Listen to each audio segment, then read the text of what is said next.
Good evening, race fans. Welcome back into another edition of the NSRL. It is, yet again, Monday night NASCAR from the Lone Star State, the great state of Texas. Everything is better in Texas, as they say, and we're hoping the Andes Frozen Custard 340 is similar.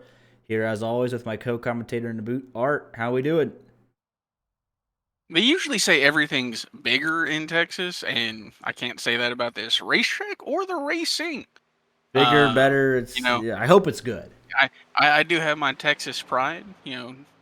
Little far away from where the track is. It being in Fort Worth and all, but I mean, it is still a Texas thing. I still like it, despite it not being the best of racing.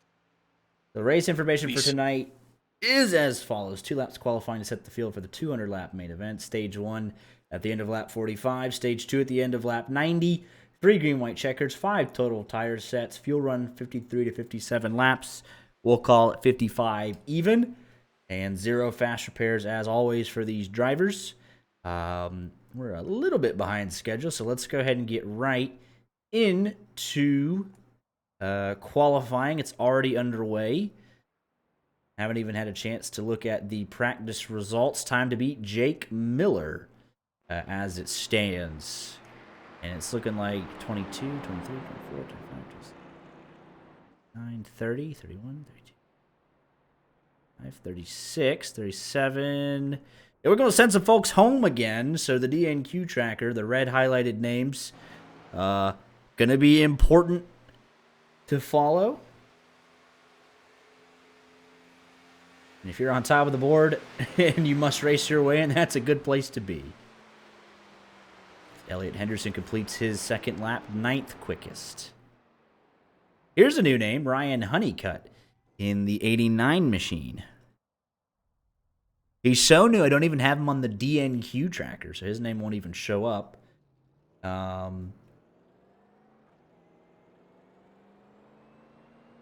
he has to race his way in. Steve Herring on the outside looking in. Wonder if any relation to Caden Honeycutt. I was about to ask the exact same Pienta, question. Keith Black looking in trouble. Brett Bennett, Diego Rodriguez, Blair Kneebone as well, also in trouble early. Lindgren crosses the line, P8 on his first lap.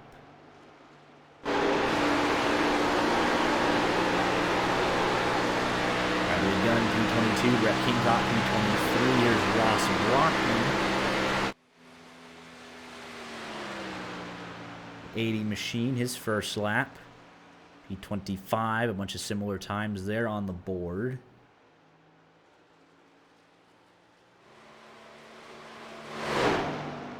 And he's in the fence on his second lap. It won't count.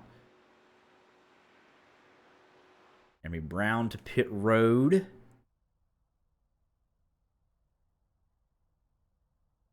Lindgren improves to P5. Gunn to P7. They're all chasing Jake Miller, 29.82.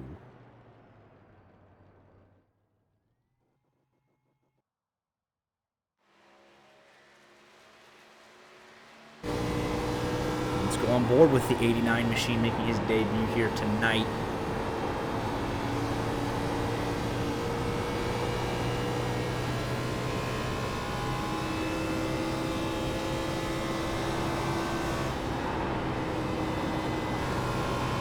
Definitely want to be around the bottom side of the racetrack on both ends.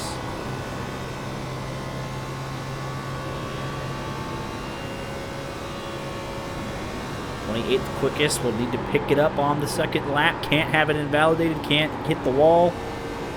Pick up the time.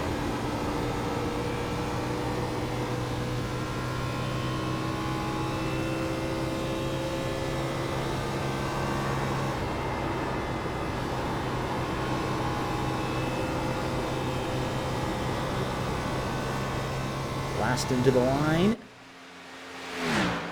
Second lap for Ryan Honeycutt, 10th quickest. That should do it. Should put him in the show tonight.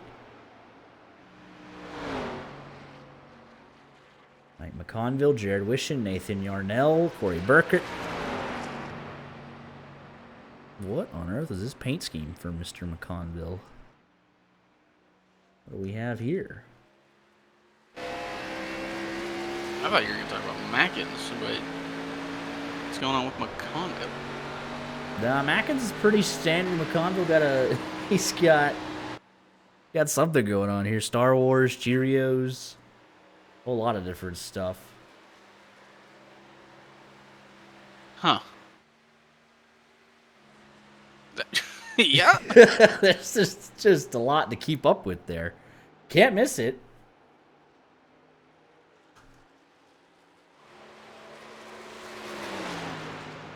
Jared Wishing, 32nd quickest. Joseph Madigan had a great debut, but ultimately, with how close qualifying is at Talladega last week, did not make the show.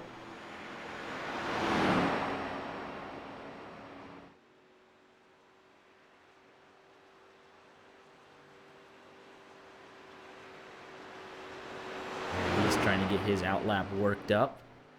We'll see what he can do. You know, I think there's a strong chance that there's relation to Caden, but I would also find it really funny if this is the minor league baseball player Ryan Honeycutt. Either way, it's kind of fun, right? Yeah, it would be pretty funny. Yeah. Walker Thomas out on track. Brad Peters, we have 36. We have 37, 38, 39, 40, 41. So we're going to send 4 home.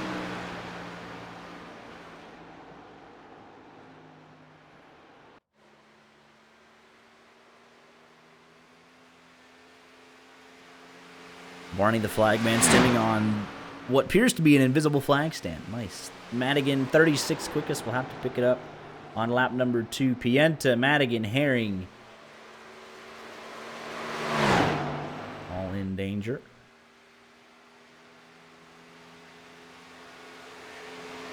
Walker Thomas, 38th quickest.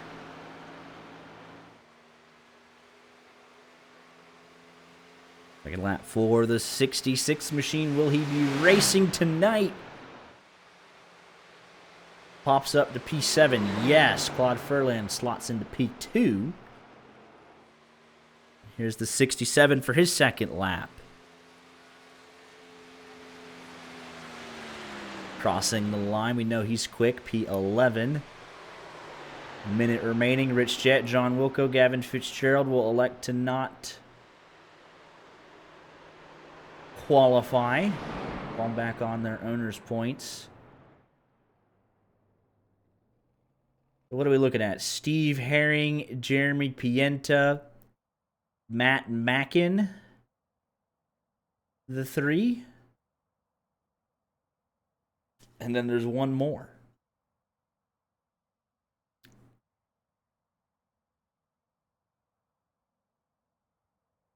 Corey Burkett, I believe. By just 7/1000ths of a second, Keith Black pips him. So Burkett first, then Mackin, Pienta, and Herring should be the 4.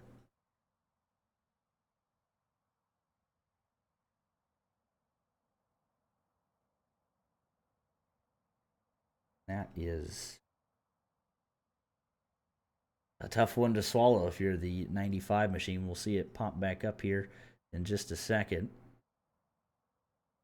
Qualifying results.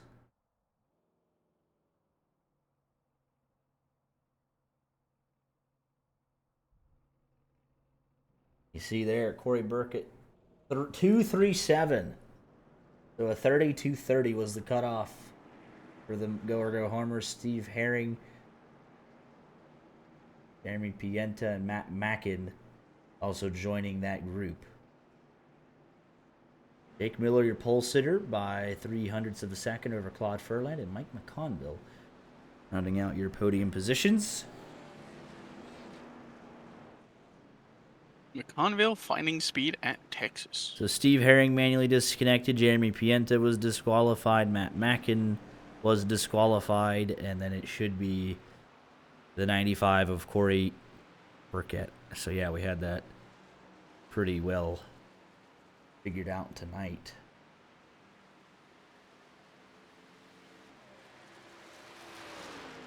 Those are your qualifying results.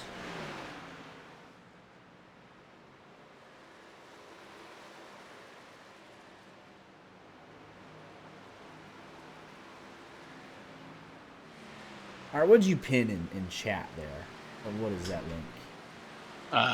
That is, in fact, the link to our special events Discord, because we've got something happening in a month.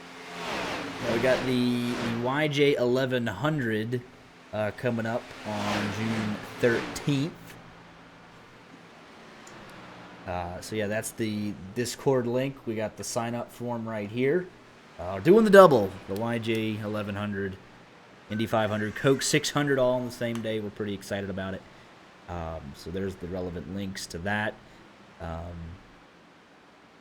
Yeah, super excited about it. Got Indy 500 qualifying on the 6th.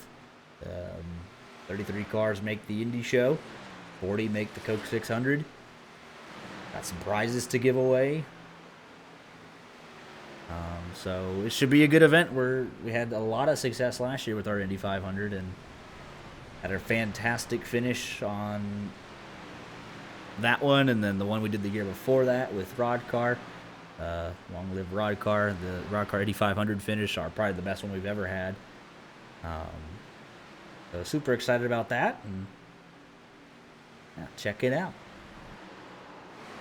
Yeah, still a little ways from filling the field or even filling out a top 10, but again, we haven't been super aggressive with. Got a month till qualifying even, so there we go. Yeah, haven't been super aggressive with marketing, and we're a little off cycle because they're doing theirs here in 2 weeks.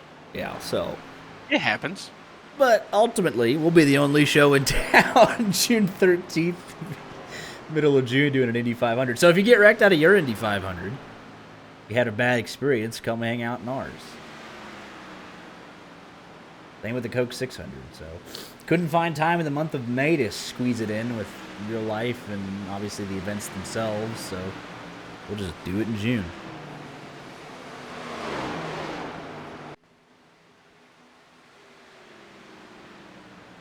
Run through the alerts real quick of the drivers that did not make the show here tonight. Yenta, Mackin, Burkett. And Steve Herring.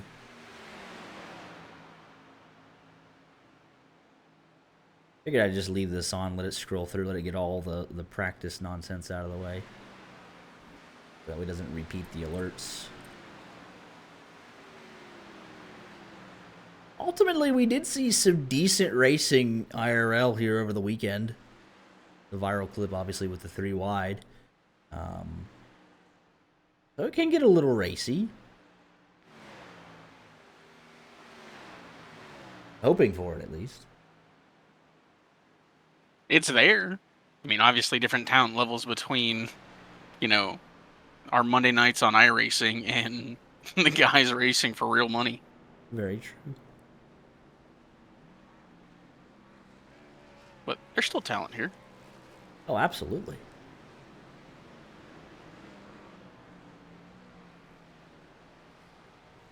Race 12 of 33. We're just moving right along through the regular season here. So, apparently the 340, I don't know, I don't remember if I'm remembering this right or not. But apparently, it's supposed to just be 300, but it's the 40th year of the company, so they just added on 40 just solely because of vibes. So there you go.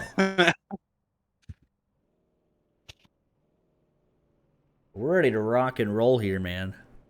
We got Jake Miller, we got Claude Furland on the front row. Be a good time.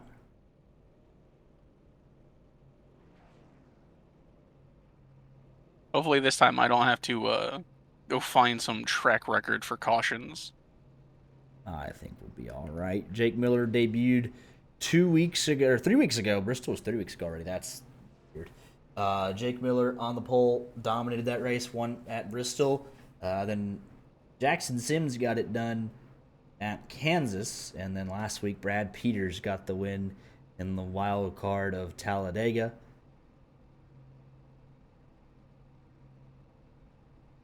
Texas kind of the bread and butter, right? The mile and a half. You know, you would assume. You would assume? Regularly scheduled programming. It is a very cookie cutter track. What happened? There's still technique to driving it. It'll still take Pienta, a good driver DQ, to win it, but Mackin, Burkett, Madigan has disconnected and reconnected. We have 37 leaving pit road, and then Madigan should be 38 once he rejoins, but should have all 38. We'll see.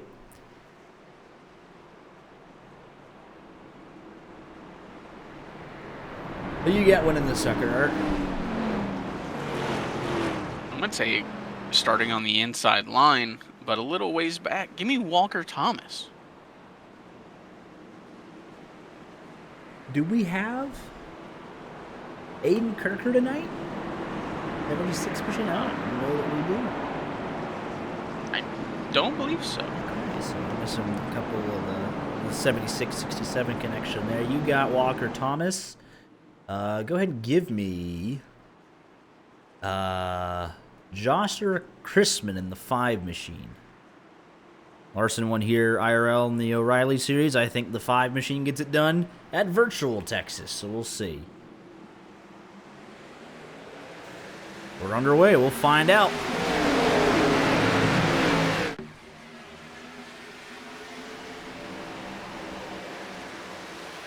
Packard having some issues before he even got to turn number 1, though. We stay green.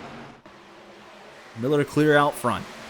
And there's some 3 wide action here. Zachary Vaughn in the middle.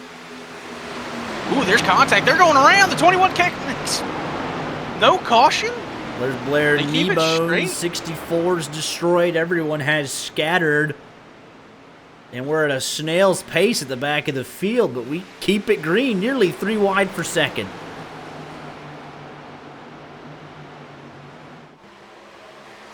And a chaotic opening lap. Crispin looking to the inside of McConville.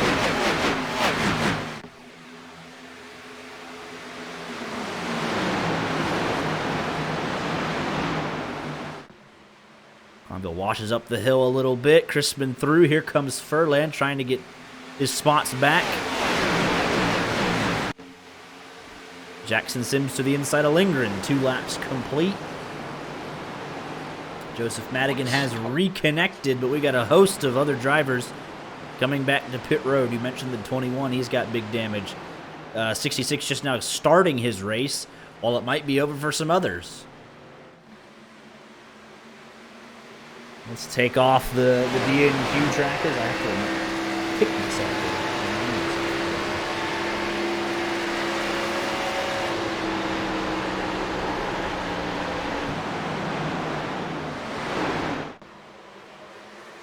That's more like it.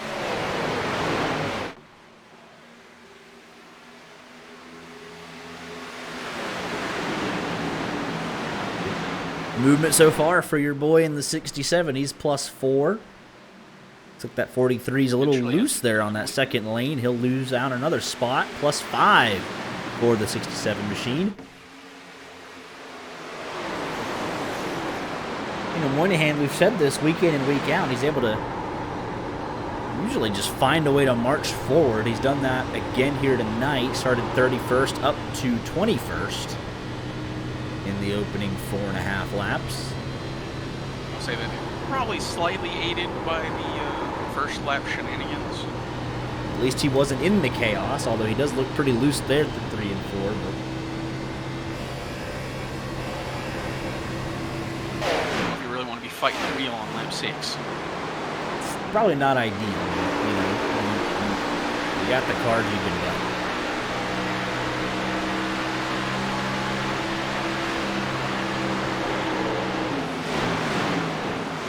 Lindgren taking a peek to the outside. I don't get the opportunity to race much. We're in the booth more than anything, but at least in Texas 3 and 4, I feel like it's absolutely positively a race to that bottom line, as close to the white line as you can get without touching it, and that's what it looks like here early. Turn 1 and 2, you at least have the appearance of a lane and a half potentially to work with, but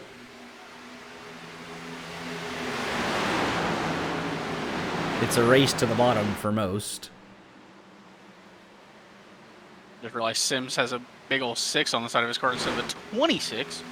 Look at the 85 sticking his nose in there, nearly 3 wide through the trial. Don't know that I'd recommend that too often. We've seen some nasty hits over the years in various trial oval configurations. McConville sliding up the hill. Oh, 3 wide. Oh, he lost the momentum. Contact with the back of that 26/6 machine. McConville up the hill there a little bit. 85 on through. Here comes the 67 as well. Now they're just not able to get to the bottom.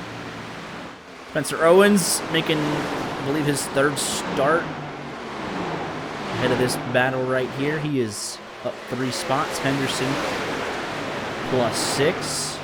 Ryan Honeycutt, his debut inside the top 15, trying to put Matthew Bear under pressure.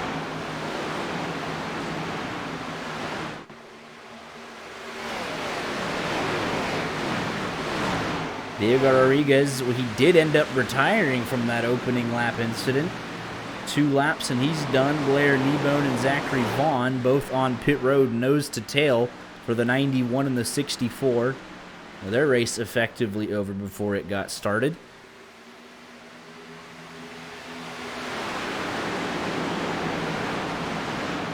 An eventful 10 laps here at Texas. Looking back further through this field. Battles here just outside of the top 25. Keith Black in this race by 7/1000ths of a second. He's up 3 spots from the early going. Trying to build more spots towards a top 30 locked-in spot. Packard, we saw him go through the grass as he's going to try a crossover here out of turn number 2. The inside of Keith Black looks like he'll have the momentum.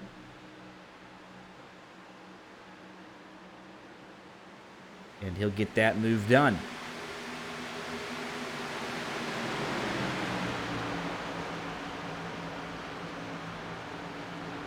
Blair Kneebone gets going again. He's got Zach Vaughn a lap and a half ahead, so there's a spot there for 36th for guys involved in the opening lap incident.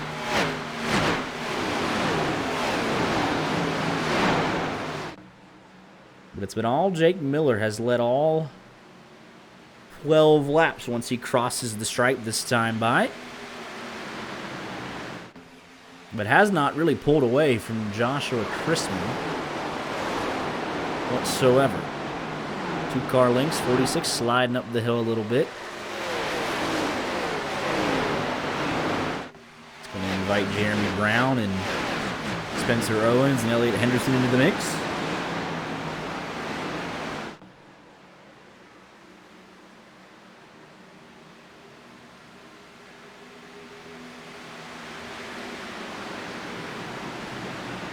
Smith, Ryan Honeycutt. Honeycutt has made steady progress through this field.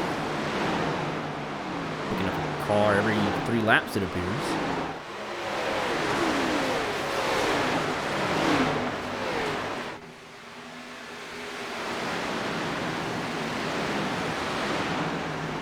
Side by side into 3 and 4. Don't know that there's going to be a whole lot of grip up there for the 0-2, but hole 29 got loose on the bottom there, and 0-2 will take that spot.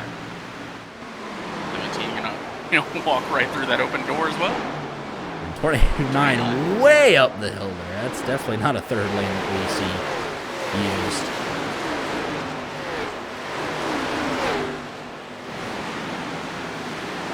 Good battles further back through this field. Lafrene, Ethan Ball, Sylvain Jolie, 3 cars under a blanket right here into turn number 3.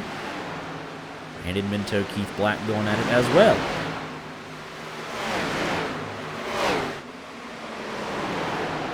A lot of single file right at the front of this field, though. I don't know if you call it a battle or you do call it follow the leader. There's not a whole lot of movement within the top 5.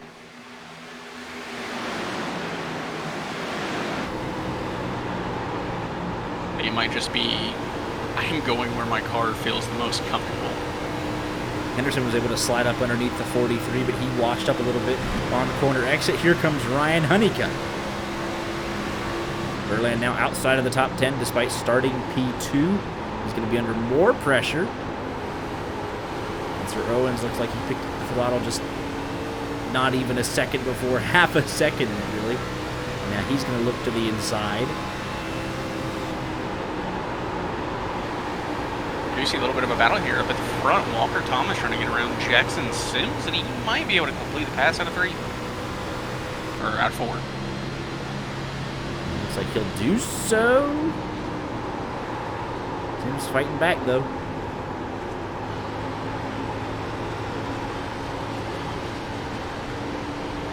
Still not clear. Looks like he got a piece of the wall there. Sims going to fight back.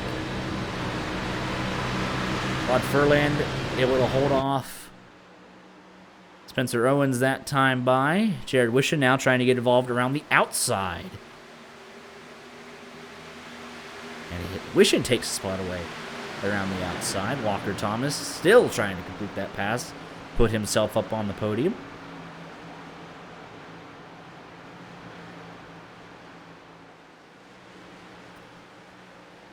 Not able to do so under pressure from Lindgren now as a result.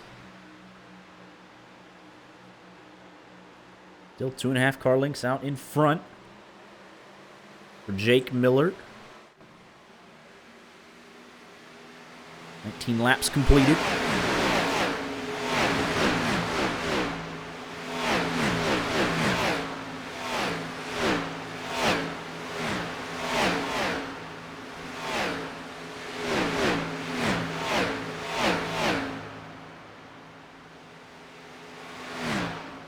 All the way back to Joseph Madigan, who is the first car 1 lap down. He was able to get around Rodriguez. Zachary Vaughn's still on pit road, 8 minutes and counting now. Blair Kneebone back out on track, but 7 laps behind Madigan. Madigan just needs the stage break and one other, and he'll be right back into the mix. Last week's winner going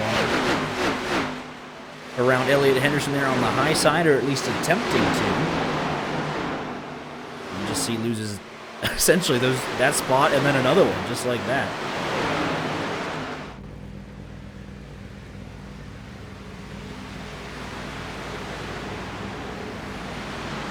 Maybe even a third here as Claude Furland back in the mix. 43 washing up, got tight there on the bottom.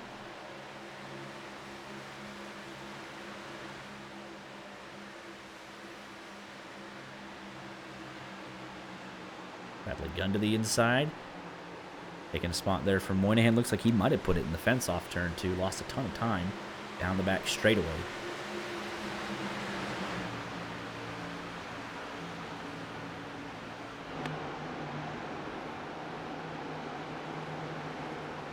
Oh no, I'd call this an entertaining opening 20 laps. I think they're getting after it a good bit, much as they can.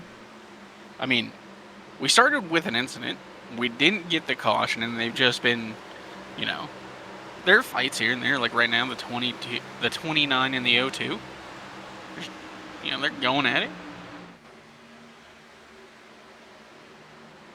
And I will say it's kind of a battling, you know, the battles is like if you can't get to the bottom, you're going to, you know, find yourself under pressure. So you need a good handling car, but like everyone needs the same thing. Like, let's just go on board the race leader and show you what we're talking about. I mean, here, I was going to say Honeycutt getting the inside of the 46 machine. That, like, right, you need to be able to wrap the bottom. So here's Jake Miller. Let's just go on board here. Just be able to arc it down in there, right to the bottom groove. As close as you like to the white line. Nice throttle up.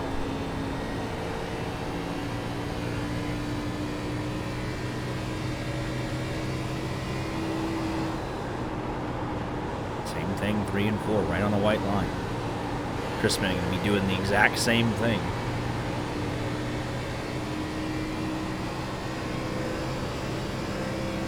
Trying to close in.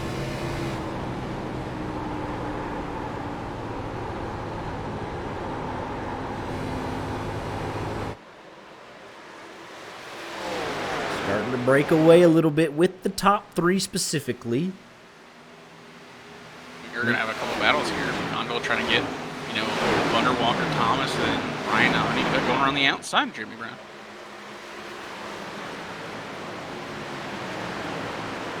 So this 89's definitely got some speed in it. He's +9. And we talk about it all the time. It's like you start outside the top 10 and you finally get there. What can you do on the next restart now that you have the track position and now that you're around guys of similar speed? Or if you can even hold it to that next restart. Like, we still have to get to lap 45. Right. How much did you burn the stuff up in the opening 26 laps to get those 9 spots? I mean, we see Walker Thomas. He's losing out. Like, there goes McConville, and here comes Ryan Honeycutt. Walker Thomas used his stuff. Honeycutt's clearly either just, found a good groove or really good at saving his stuff. 49.02 can't really figure it out. This is the battle for 14th rages on yet another lap. Just like that, though, it has been decided. Finally. I wouldn't say that. They've been in this position before. Just immediately gone back at it.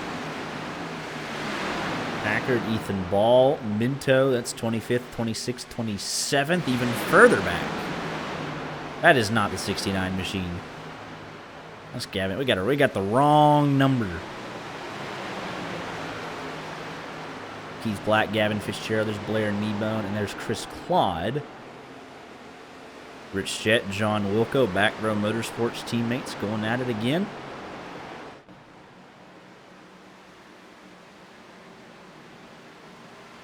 No danger of anyone going a lap down. All running pretty similar lap times.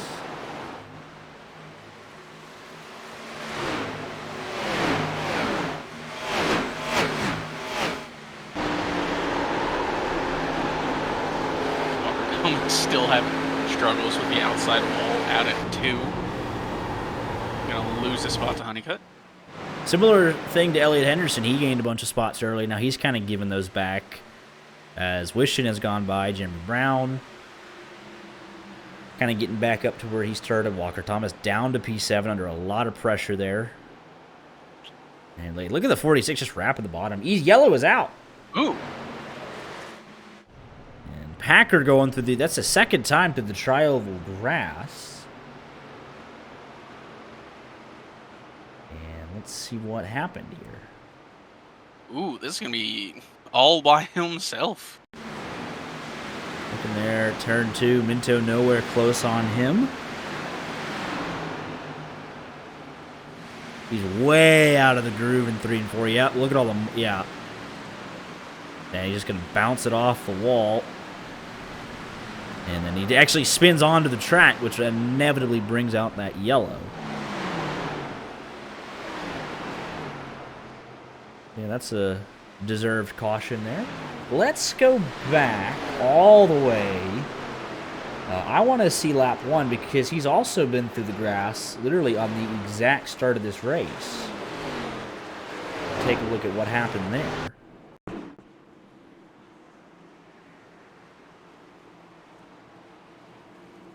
This is the initial start of the race. Checking up, checking up, checking up.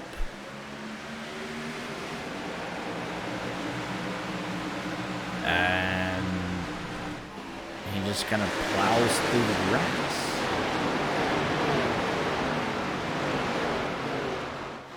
Take a look at what happened to Diego Rodriguez, because that also dealt race-ending moves to himself. Oh, they're 4 wide. Oh my goodness! I mean, you see I had my reaction, and then no there's caution. No caution. Yeah, okay, so we're finally I'm getting a chance. This is my first look at this. And 64 just. I don't. Diego kind of just spins himself. Yeah, he just It's 3 wide. He comes up. Yeah, I don't know. Anyone clips him, 64's there, and yeah, all destroyed. How did that not bring out a caution? I don't know. No, nobody can get to pit road because it's the opening lap. They all have to go around again, and yeah, what a mess. Madigan, your lucky dog. Couple guys at the back gonna pit for damage repairs. Yeah, so Rodriguez out, Vaughn and Kneebone, huge damage, and you know they're 10 plus laps down, or just about. The race essentially over, except for trying to pick off some spots on some guys that they want to have issues, but nobody else wants to have the issues themselves.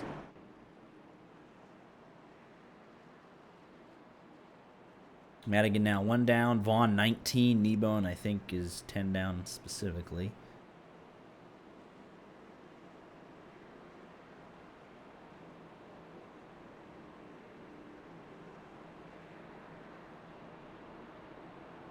Only the one retirement officially. Vaughn and Kneebone sticking in there. Toughing it out. But I know for Kneebone, he's kind of been on that bubble of top 30, so I think Vaughn, he obviously had a 4-race suspension earlier in the season. He's now coming back from that, and he fell down the order. He's right there on the cut line as well, trying to secure points. But only a handful of guys came in for tires. So Dane Jolie, I think, definitely was one of them. He had a 15-second pit stop. So we'll see if Jolie gets up here and just starts flying around. The tire's about worth a second and a half at this point already.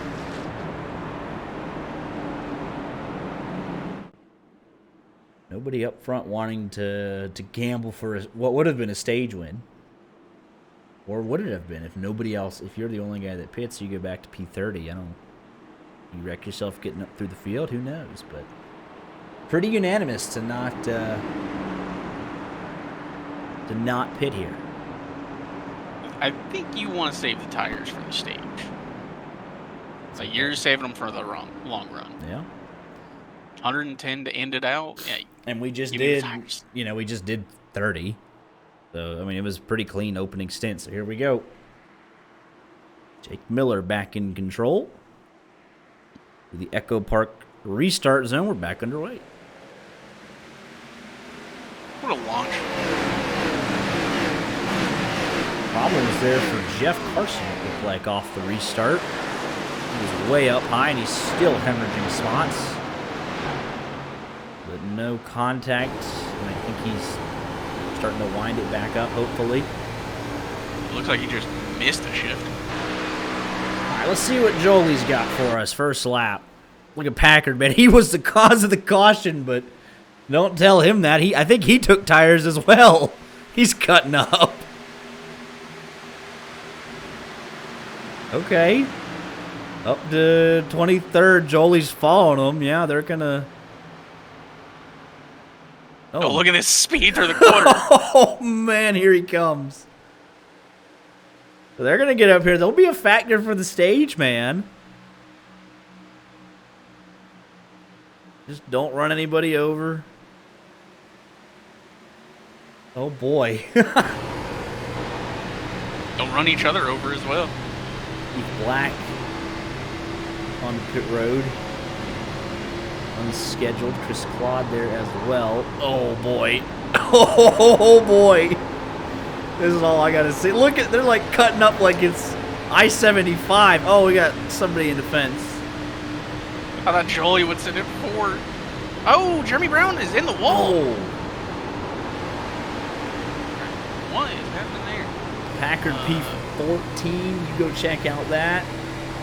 Oh, he gets loose. Like, yeah. I don't know if it's like a potential mechanical issue, but it kind of like whips to the outside wall. Look, he's able to just fly by him on the third lane. Oh my goodness. And Brown's still going. Hopefully not terrible damage. Hey, shout out Sylvain Jolie for not sending it 5 wide and wrecking somebody. Packers cutting up, though. He treated it like I-75 in Atlanta, man. He said, watch this. Just cutting up through traffic. 2.5 seconds back. The 2 wide in front of him. He says, okay, watch this. There he goes. No problem. Oh, puts it in the fence there a little bit. Gains 3/10 while passing 3 cars. Jolie bottled up just a little bit.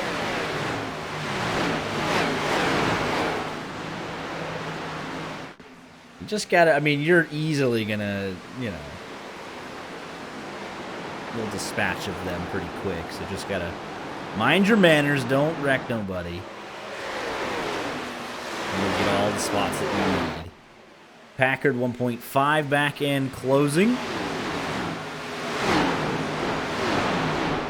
That had to look like out of Honeycutt's rear view. There's just a car flying at you. Sylvain Jolie. Yeah, I mean, it's difficult when they're 2 wide in front of you. It's, you know. 1.4 and closing. 5 to go in the stage. And obviously, if you're Packer, just burn it off. Just go get them. That's the gamble you made, so you might as well win the stage.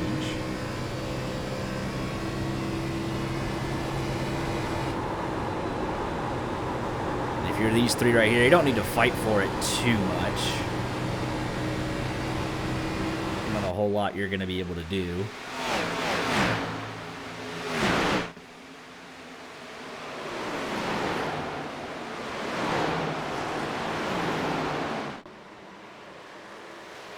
Really now clear of traffic. We have our first lead change here through 3 and 4. He'll just... It's so crazy, the tire difference, man, because obviously you got to race to the bottom, but he's just flying through on the outside. He doesn't actually get the lead, but not on that lap.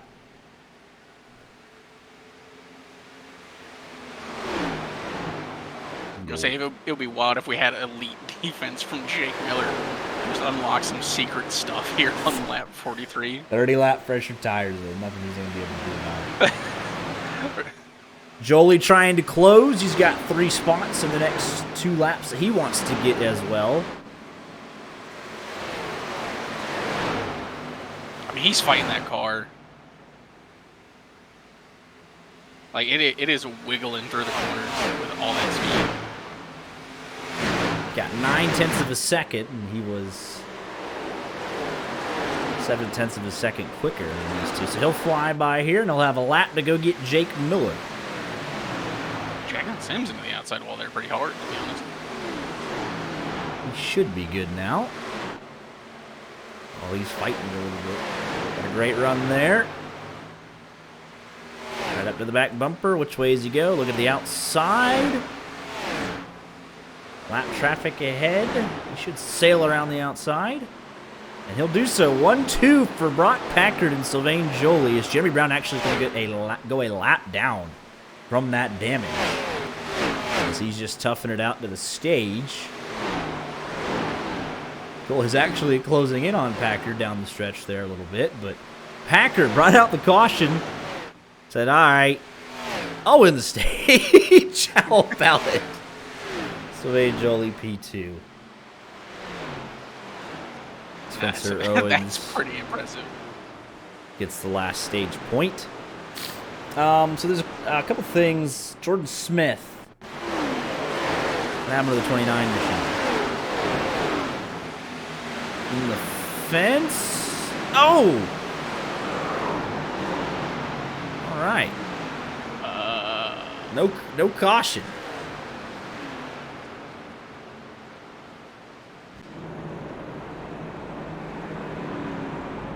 And he's been on pit road for a good bit there. Madigan, Jeremy Brown, all that. Confusion, not sure. And then what on earth? Chris Claude and Keith Black had come in right at the beginning of this second stint. Chris Claude jumped to... on the opening lap of the... this was the opening lap here. Or restart. Way up in the room. Oh, and they just Oh my goodness. Okay. No caution for that either. Okay. What is happening? Oh, he just clips him barely, Ethan Ball, nowhere to go. My goodness. That was literally as we went back to green. And I said, I saw Keith Black's coming down the very next lap, but... Man. I don't know how we are getting cautions. What on earth? So yeah, I mean, that... Oh, Jolie stays out. I don't even hate the call. I mean, I get the idea. I don't even hate it. Yeah. Because it's me. I mean, he'll be pretty slow, but not slow enough to get lapped. And then, honestly, he could do the exact same thing if we get a caution in 20 laps. He could pit and take that second set. But, Packard, I don't know, because he burned a second set, you know, on lap 46. Jolie's at least going to wait to pull the trigger on the second set, so. But Packard now, I mean, with him, he's going super aggressive, right? He bolted on the 4 sets of tires, and he'll, you know, he's got the track position now, so.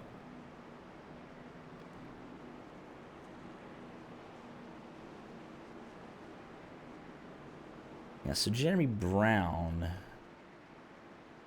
if we could take a look at what happened to him. I know you said he had just gotten really loose.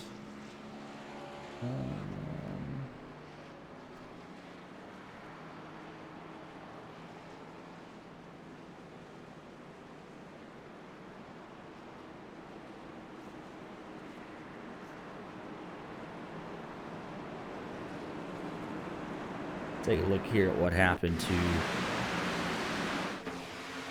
Jeremy Brown, I think.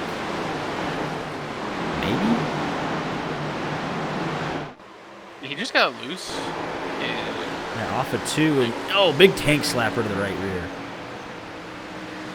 He just limped around to the end of stage 1.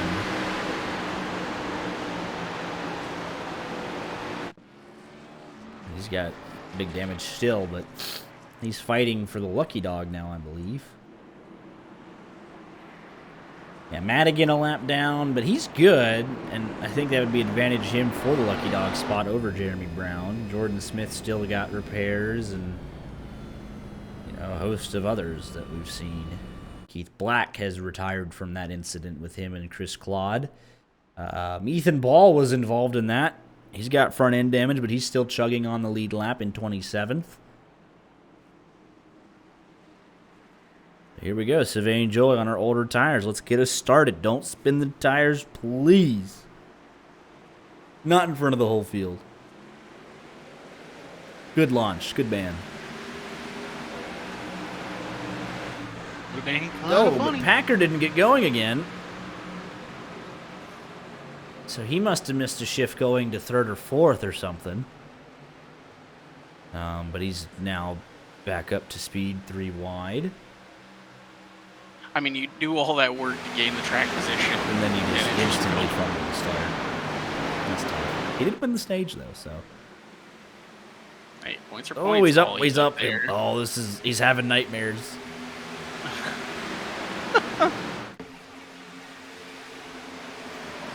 Jake Miller back to the lead, so regularly scheduled programming. Ryan Honeycutt, yes, he has taken advantage of the track position. P2 for the 89 machine. So now he's up here, and he's definitely, looks like he's got the staying power. Jolie will just try and hang on and hope he'll get a caution to break his way to set him up for the rest of stage 2 and hopefully 20 or so laps time. That would be ideal for him, to where he could do a similar strategy to the end of stage 1. You got decent staying power as of now. I know it's going to change here very shortly. But, holy, just watch. I mean, he started 30th, right? So, I mean, he's got a ways to go to get back there, so. Well, 7 seconds worth back to Wilco. So And he doesn't come alive until it's, 10 to go. here we go. Probably closer to Battle 50. for the lead. Ryan Honeycutt in his debut to the race lead. How about that? Much like Jake Miller himself 3 weeks ago at Bristol, the new guy coming in and just laying it down. Started 16th and within 53 laps to the race lead.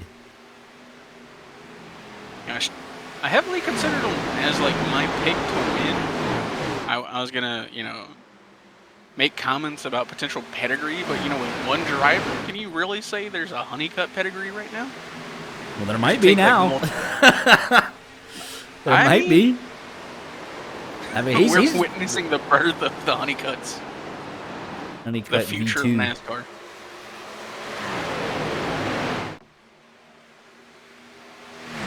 Good up front, so I mean, man, we wind down the back. Moynihan, he's making some progress here in stage 2. 2 for 1 there. He's up to 12th. He's plus 19, biggest mover on the evening so far.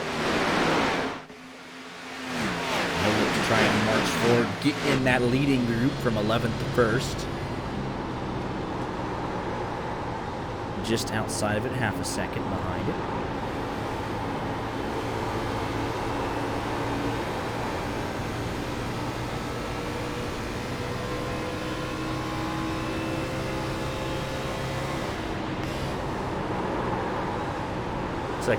Second and third group back here going at it with Frene. There's Ross Brockman just ahead of him, Bradley Gunn, Gavin Fitzgerald, Minto, Yarnell, Brett Bennett.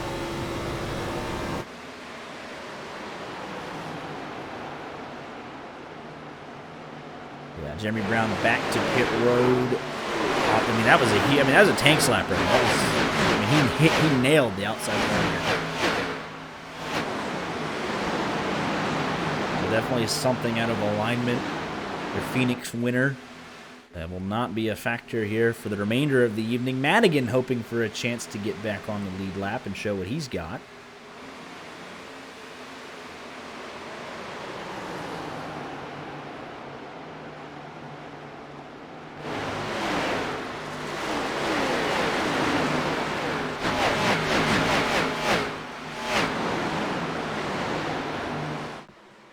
Zach Lindgren now in that third spot, trying to apply the pressure. Jackson Sims, Joshua Chrisman. It's just been kind of a, which guy wants to run third in line? Is it Sims? Is it Chrisman, McConville? They've just kind of been swapping the pecking order a little bit. And even so, Jake Miller looking for the race lead back from the 89 of Honeycutt. But Lindgren looking for P2 himself. Oh, it's tight there on the front stretch.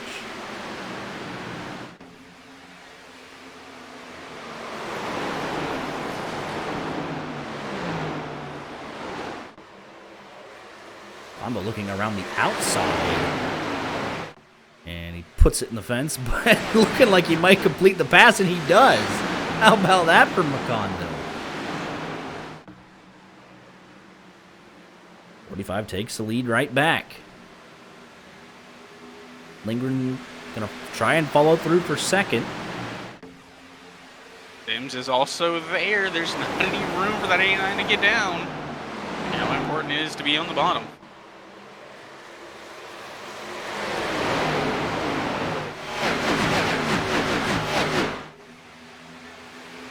I think that's kind of like, in my mind, an early power move there, right?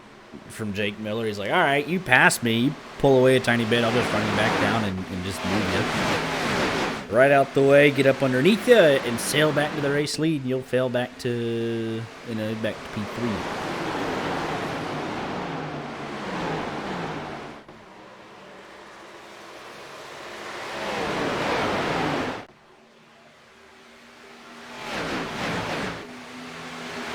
Congo a little, I'd say, racier in this second stage. He's up there. Oh, 89! He hits the apron there a little bit. Ooh, that was sketchy. Thought he was going to take out McConville right there. I mean, it might have been more than just McConville with how many cars are right behind him.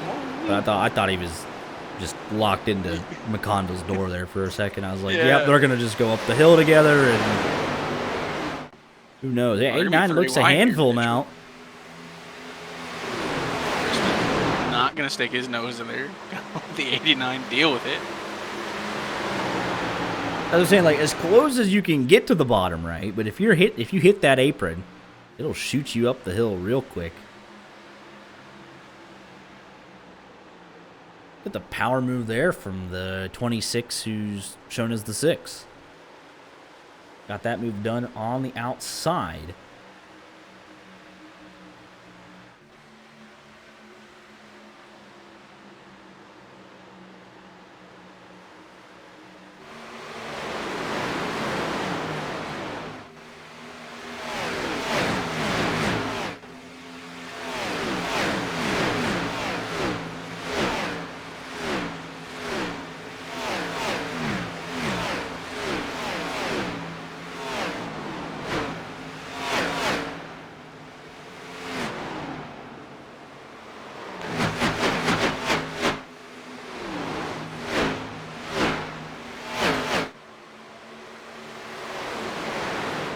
But it's about 2 seconds. It's almost single file train back to Daniel Moynihan. A couple side-by-side battles there. McConville and Sims. That's the leading group, I would say, obviously. And they've kind of attached themselves away from the rest of the cars. Furland about a second back from Moynihan under pressure from Packard, who ultimately he did have staying power, right? He just botched the restart. Sylvain Joly settled back to 24th, though on the lead lap, and if he could either get a caution or just, limp back to, I mean, he's lapping, fine to stay on the lead lap anyway, so it should work out for him. There's still 20 laps to go. Should not be About an issue. half a second off the pace. Should be fine. If it gets any worse, might be cause for concern. Frenet on through there, moves him up into the top 20.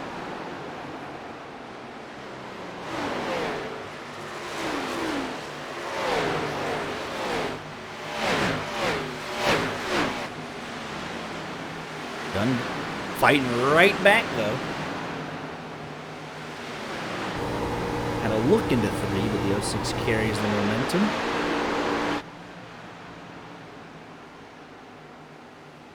Really now back to 26. Bo Ruff and Jet by him on that lap.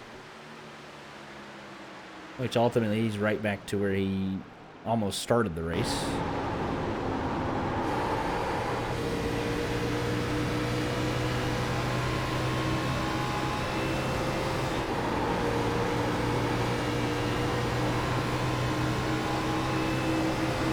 What would be phenomenal, I think,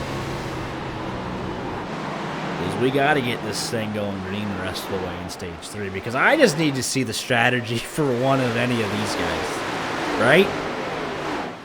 They could, that would be really good to see. Because strategy at all is fun. Because right now, like, obviously Jake Miller now, he's starting to stretch the legs a little bit. And I say stretch the legs, it's half a second. Which tonight has been a pretty commanding lead, all things considered. But it's 2.5 seconds to the top 11. So, I mean, that's 2 laps on a pit stop. And in this order, it could swing any which way. So let's get a pit stop in there in stage 3 under green. Let's see who can execute. Let's see who's got the the long run car to go that full run, make the pit stop, and then run to the end.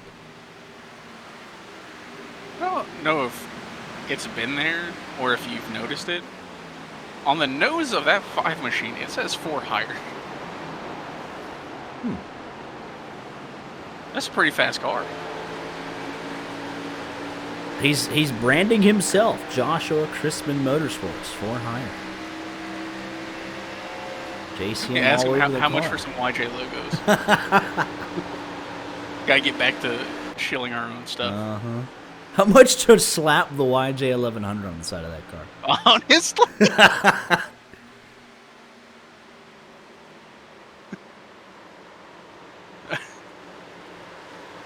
Good stuff. Great Honeycutt landing opportunity. back into P4. He's had an interesting stage, hasn't he? Took the lead of the race. Then looked like a handful for about 5 or so laps, but it looks like it's coming back to him.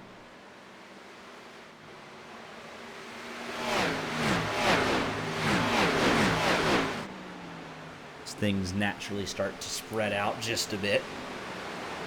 Oh, we'll go actually a lap down here.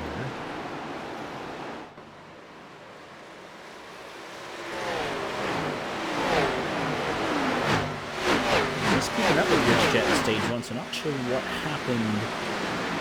Start of stage 2. The Ethan Ball, the next man on the chopping block, and that's someone that you're kind of actually worried about, you know, with all that damage that he sustained. Easily go a lap down. 8 seconds with 17 to go. That'd be close.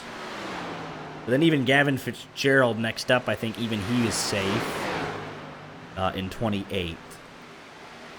But poor Joseph Madigan, though. He's been on the first man a lap down a couple of times, but Jeremy Brown with the tank slapper, he limped around, got put a lap down right at the end. He got the lucky dog, and then now the incident to Wilco and Ball with damage can put him, you know, further behind the 8 ball.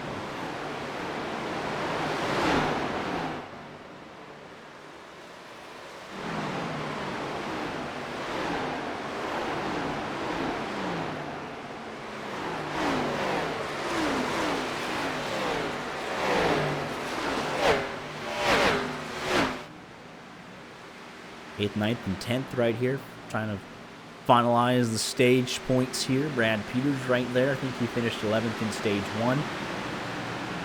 Where he runs right now.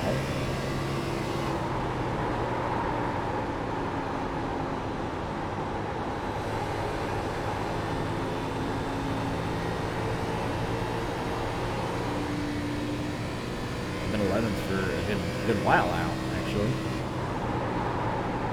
Not far off the battle. I'm so glad they didn't have this kind of technology when we were racing. If they ever showed mine, it would just be me at the back. Like, as far as the field would go down, which for us was usually like the high 20s, I'd be down there.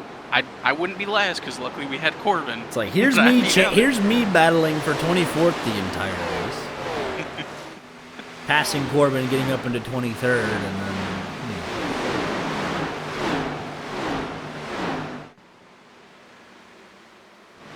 Hey, somebody has to do it. Hey, we love the fillers.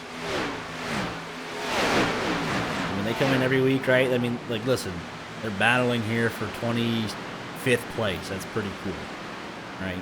I appreciate that, and I respect that. Honestly, I do. And honestly, right now the guys that are like, actually at the back are just guys who've gotten unlucky. See, Ethan Ball, a lot of damage if Carson had a problem on one of the restarts. Like, look at the 53 trying to slice. Ooh, 49 loose off of 4. They're going at it.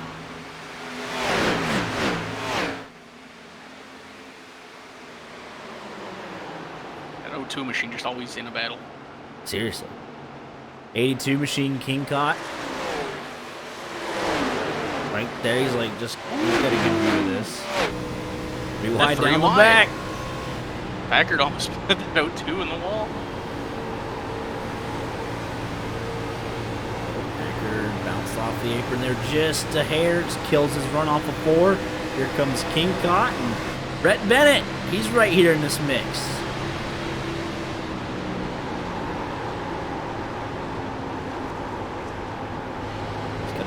one there, off of 2 it looks like, down the back, as long as he can hold it, one hand a little loose.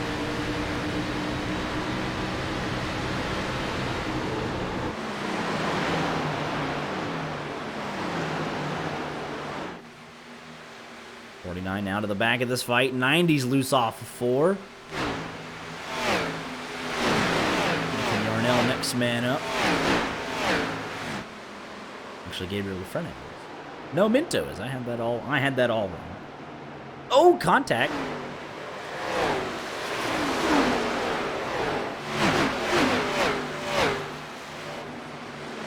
Packard says, thanks for letting me back in. Here comes Minto as a result of all the battling. Further up the field, Wishing, plus 12 going to battle with Chrisman. There's Spencer Owens. There's Elliot Henderson. 9 laps to go in stage 2. 8 laps to go. Down out front 1 second. Jackson Sims has eventually... And one of him. Big shot on the wall. Does Jackson Sims more often than not somehow settle out to P2 in a stage? I feel like he has to. But honestly, like a pretty common thing, yeah. More often than not, somehow, somewhere, like, oh, and here's Jackson Sims, kind of in P2. Not even that he finishes the race second, right? Like, because, you got Lindgren, you got McConville, Thomas, Crispin, these so many guys that challenge. But I feel like Sims always gets a P2 in one of the stages. It's like uncanny at this point.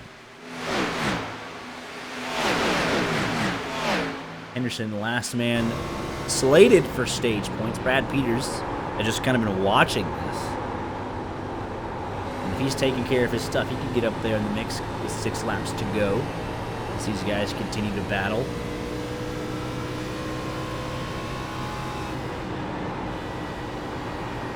Conville clear of the battle behind him. That's Chrisman and Thomas.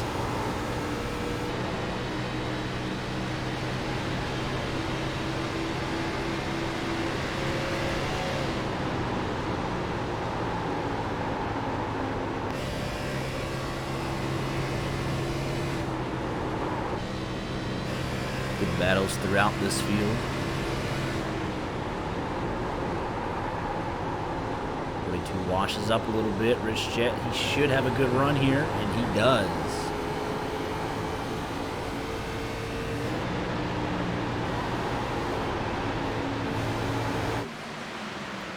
Oh, wait, 3 wide. Where'd Madigan go? I was looking at the 3 wide. There he is. He pops back in. He actually gets around Wilco. That's a big pass.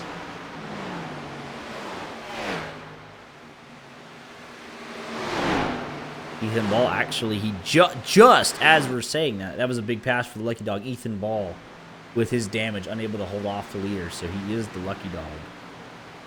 With Jeff Carson 6 seconds up the road, it'll actually be Ethan Ball back on the lead lap.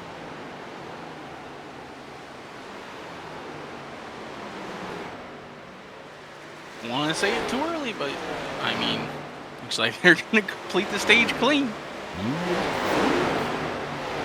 I mean, if they do this 1 lap, and if this group right here wrecks, we get to the stage anyways, so we're kind of at that point where we get to lap 90 whether we like it or not.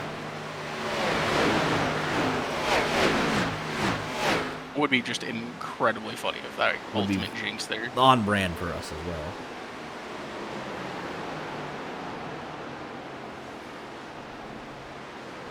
Yeah, but the 67 had gotten around the 5. 5 gets back around the 67. 17's right there. McConville's in the fence, bringing everybody back into it.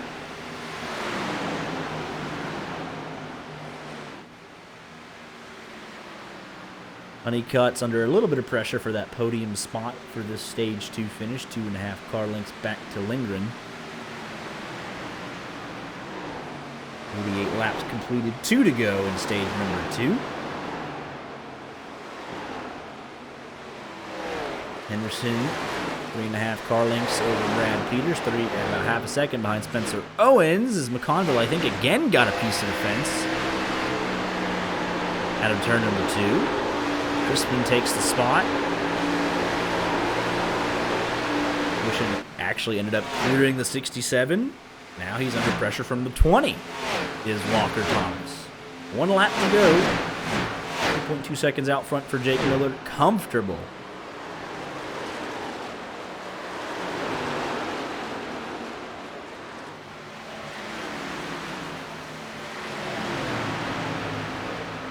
Sims should hold off Honeycutt, who holds off Lindgren. And it's going to be a sprint to the finish as the leader crosses the line. No idea. I think it was McConville just by a nose. Wishin, Owens, Thomas, Henderson.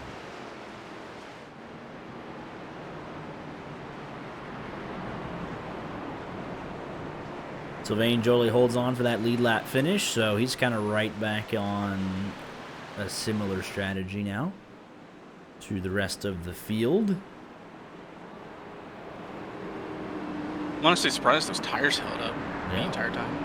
And he didn't even end up falling back to the last car in the lead lap. He actually held off a couple guys.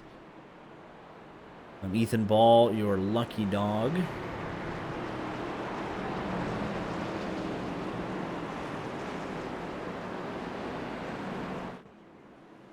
The one caution from Brock Packard spinning out of turn number 4. We should have had 3, though. We've had 3 incidents, 2 of them fairly large, all things considered.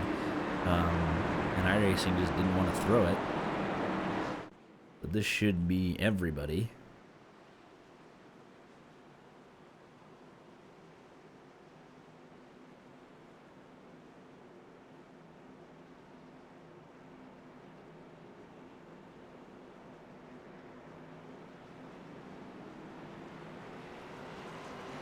And it is.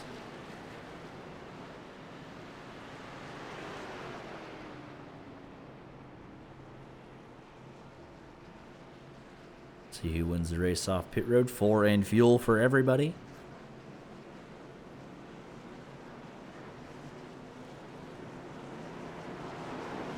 Jake Miller, Boruff. Where did Donovan Boruff just come from?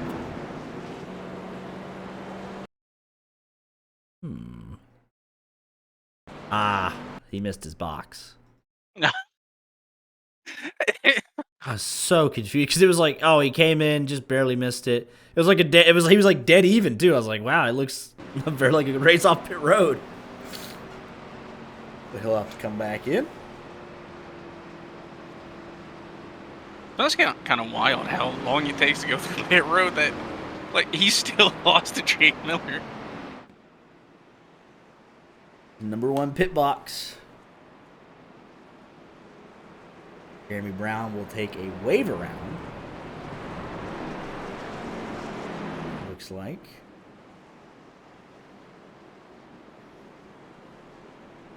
Did we lose Ethan Ball after he literally got the wave around? Oh.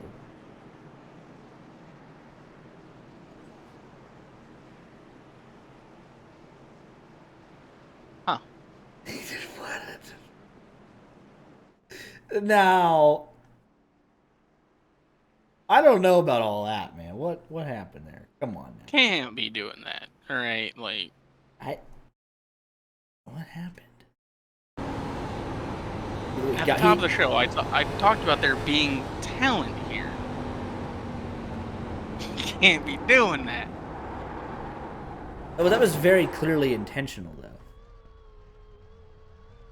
It's like but why? Like, he drove it around. I mean, but he just something. He has spots to lose, though. Something happened, though. I don't understand that. But if I'm Joseph Madigan, I am hopping mad because you were on track for the lucky dog.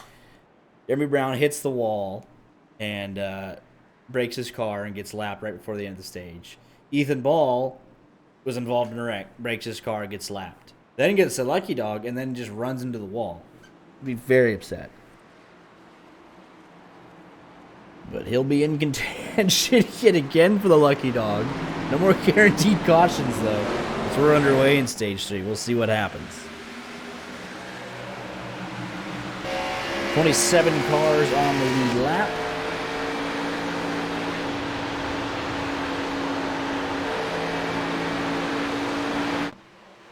We lose Brock Packard, too? Ah, wait, yeah, manually disconnected. Yeah, but he reconnected. The driver of car 49 has been sent to the pits due to connection issues. Ah. He has since reconnected, though. Oh, we've got a yellow. Oh, boy. Immediate. Oh, man! Yeah, that's a lot there on the front stretch. There's a lot going on. Yeah, there's a reason we got a yellow. Yeah, put it out. Holy smokes.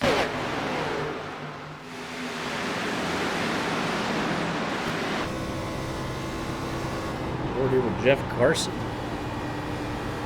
don't know if this is where it starts. It starts way up above, but we'll just let the... Oh, boy. Oh, that's not what you want to see.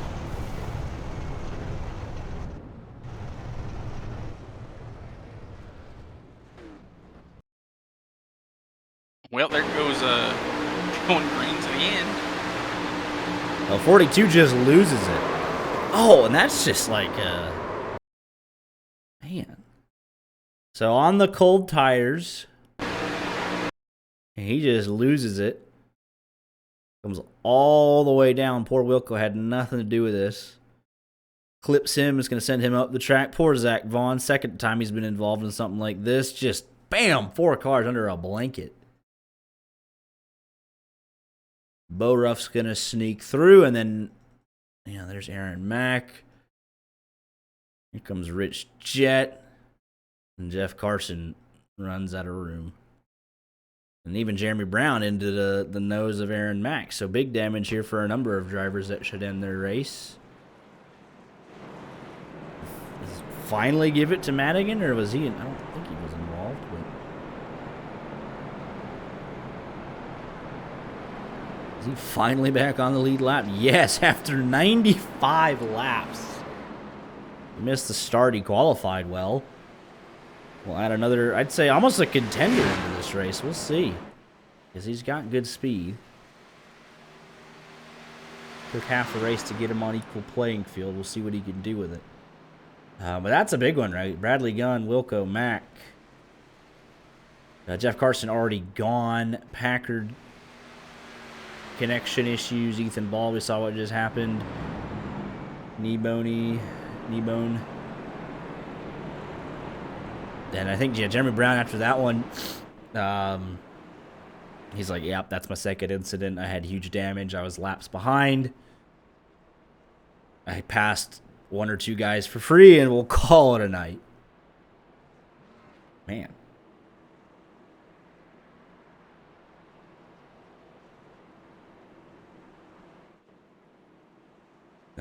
Just kind of a race of attrition, really, for Texas, all things considered. We lost about 10 cars.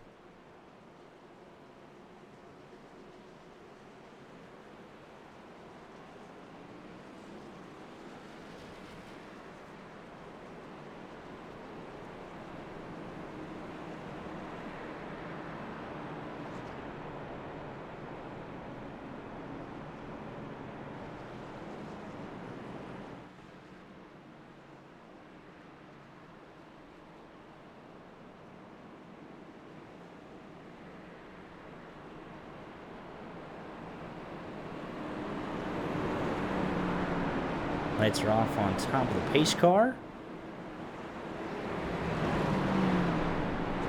And we'll see if we can get stage 3 underway proper here.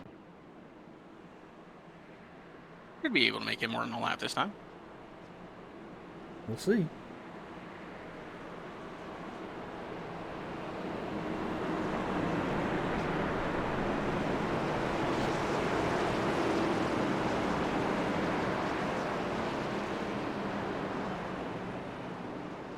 We'll see here. 89 on the front row.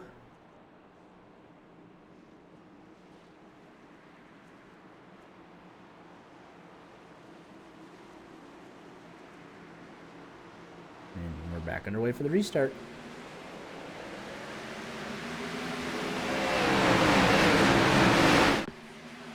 Good launch for Jake Miller. They'll be side by side for second.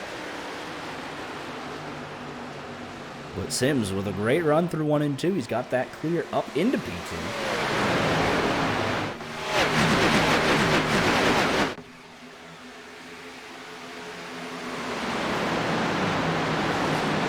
Cars on the lead lap. John Wilco all by himself for the Lucky Dog. Looking for another quick caution. Obviously, he's big damage. They actually have put the rear bumper back on. We'll see what he's able to get along the rest of this race if he gets the lap back.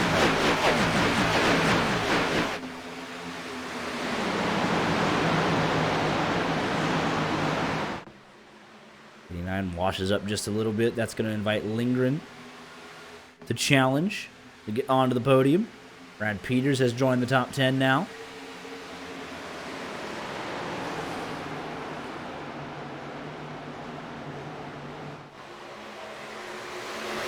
What happened to him? He has come down to pit road.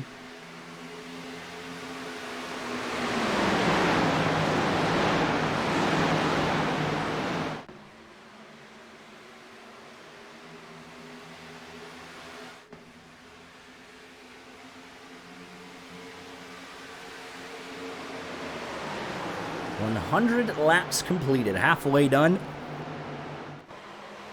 And a battle for the race lead yet again. Here comes the 89. You wanted to look inside. Gonna give this 6 machine the outside. He almost was forced to enter a little more shallow than what he would have wanted to. 45 blocked him down there on the entry to turn number 3. Almost opened the door for Lindgren there. There's Bo Ruff coming back out of pit road, so now 25 cars on the lead lap. Wilco by himself. Lap down. Ooh, Sims into the fence. Off turn number 2.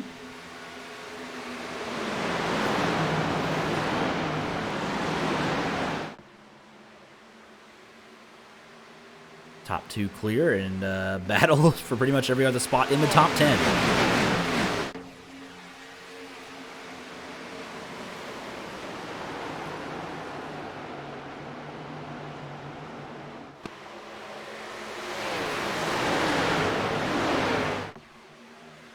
Still side by side for third.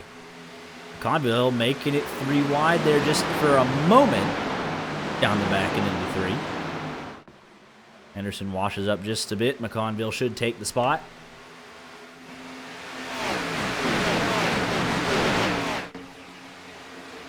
Everyone came in at lap 91. You do 55 laps there. What does that get us?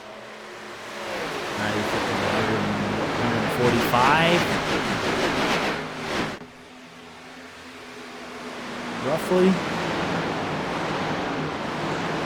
And you can technically make it from the end. Plus, we had the quick caution. So, I'd say one more pit stop required if we max out this fuel.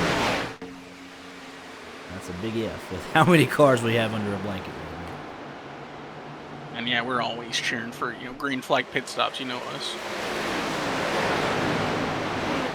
Had it at That's Kansas. the excitement. Yeah, had it at Kansas 2 weeks ago, and it was a good one. It was a thrilling race at Kansas. We technically had the attempt at green flag pit stops last week at Talladega. They were starting the cycle, and that's inevitably what caused the caution. Was trying to pit under green at Talladega, so I get it.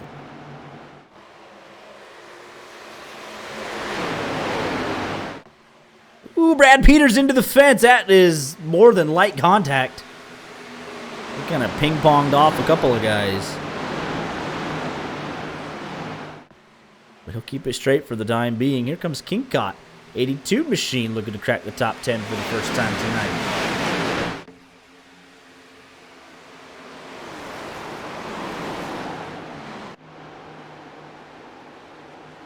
And he'll do so if he can keep the spot. It's very close down the back. This is as high as he's running. He does take that spot away. King caught a slow, steady progression from where he started in 29th.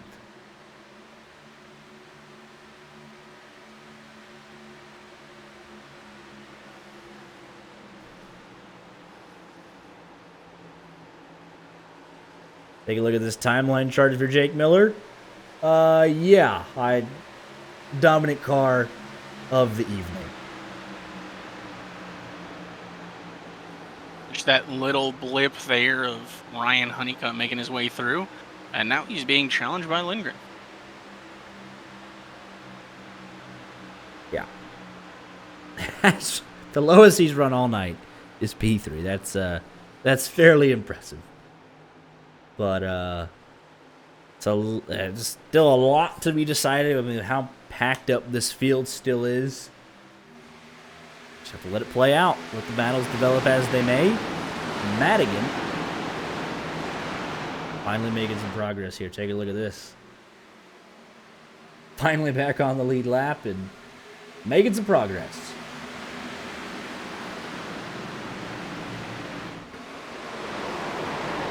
That kind of looks like one of the Rich Jed or one of the guys that just kind of hangs out back on purpose. But he qualified inside the top 10, so he could easily get up here and join, this group way up here. Let's see what he's got. He has 90 laps to make something happen, to get a good finish and start gaining some points on the cut line to lock himself into these shows going forward.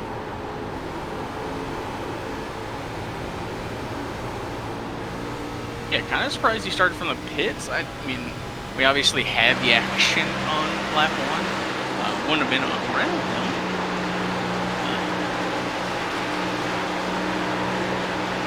He's still here.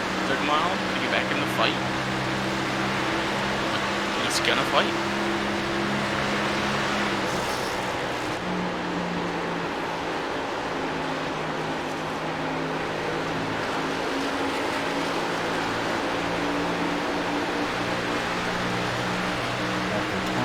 Challenging 89 here for that third spot. Trying to get it done around the outside, and he does. Good move there from the 67 machine. That's my pick to win. It's got to be just agonizing if you're Zach Lindgren right now. It's been Honeycutt, it's been Lindgren, it's been Jackson Sims to be so close to the race leader, but not able to fully get around. We got a whole page of cars that are out of this race. Actually, kind of wild for Texas being an SRL. I was gonna say being an SRL. He got a great run out of 4 that time. Nothing doing there.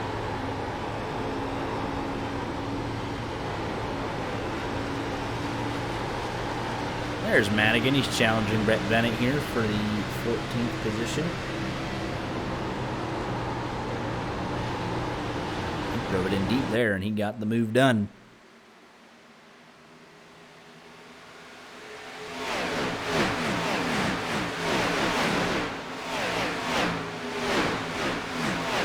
That's such a fun camera shot. Honestly, I love that. Madigan, P13, he had around Bennett, and then got Brad Peters on the next lap. So Madigan to P13. He's still moving. McConville headed a little bit in the wrong direction here. This is as low as he's run all night, is 12th. So a trend over the last couple of laps now, P13 as Madigan sails on through. So the last couple of laps have been happening with late machine.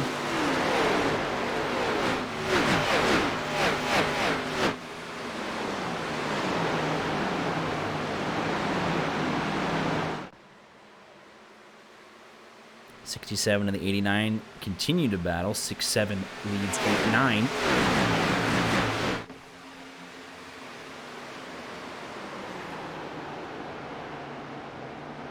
Gap stable between the top two at 2 car lengths.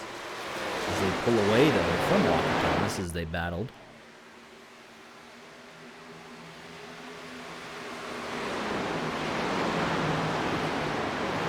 Again, had a little trouble into turn 1. Somehow able to use it as an advantage to get around Moynihan. P11 at the second away from the top 10. And he could have something that's, he's just been moving. All he needed was that lead lap spot, so he could potentially play a factor. He probably needs just the one more caution, a bobble there from Brett Bennett down out of turn number 2. He'll fall back to 19th and get back going.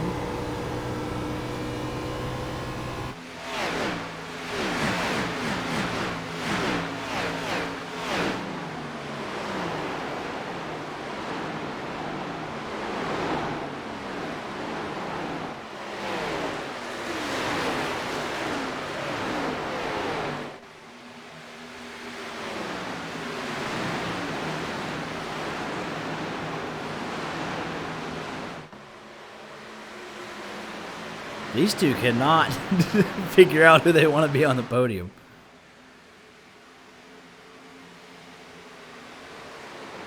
Jackson Sims says, well, you know, I'll get involved if I have to. I mean, everything happening here, you know, Lindgren and Miller are just loving it. Yeah, it's a 2-car race right now. Elliot Anderson going to make his presence known here as well. The inside of Chrisman, and there's Spencer Owens, and there's King Cott, and Jared Wishin, and Joseph Madigan, who is within sight of the race leaders. I mean, he's 3 seconds back. That's 2 laps of an undercut, should we get to that point.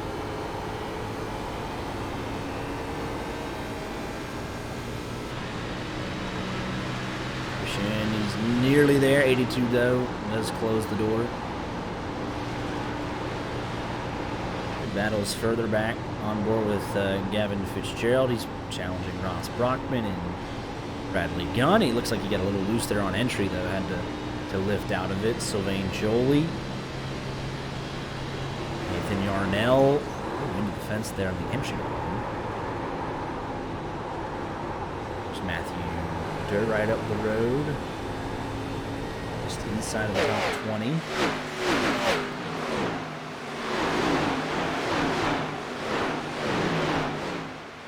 And take your pick on who you want to follow right here.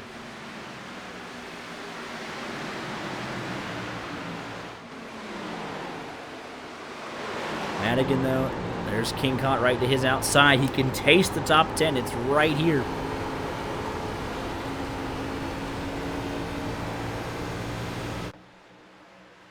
He has it for a moment. Going into 3, he'll just drive it in that little bit deeper. Joseph Madigan, welcome to the top 10 for the first time tonight. Took 123 laps to get it done. But he is right in this fight.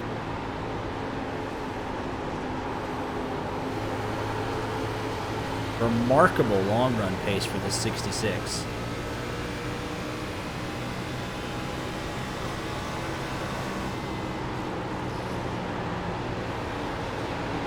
Goes right up to the back bumper of Spencer Owens.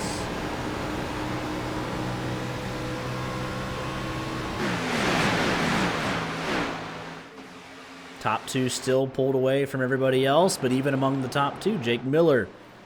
Longer this run goes, the better it helps him as he's now out to about 0.7 of a second. Ryan Honeycutt has established himself as the 3rd best as Walker Thomas, kind of like you mentioned earlier in the race, kind of falls back once we get on these longer runs as well. I mean, you missed the shot. They were 3 wide going through 1 and 2. Walker Thomas got there stuck in the middle.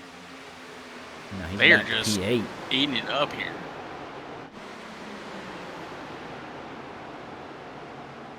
Conville has pulled away from Lafreniere, Peters, and Furlan and settled into 13th place. Moynihan 12th. Peters and Furlan still to set the battle with Minto and Packard and Matthew Durr kind of within eyesight. Madigan to P9 after dispatching Spencer Owens, and even he'll take a shot at Walker Thomas as Thomas falls back behind by about 3 car lengths or so to Elliott Henderson, but just kidding. He closes right up. About a car length and a half, but he gets really tight there to turn 2. Loses a lot of momentum, and Madigan to the inside.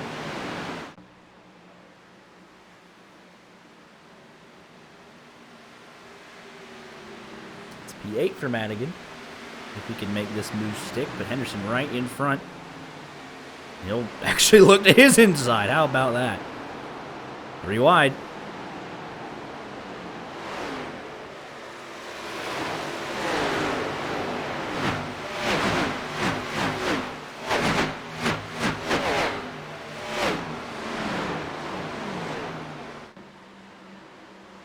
Minto to the inside of Peters. That's the battle for 16th.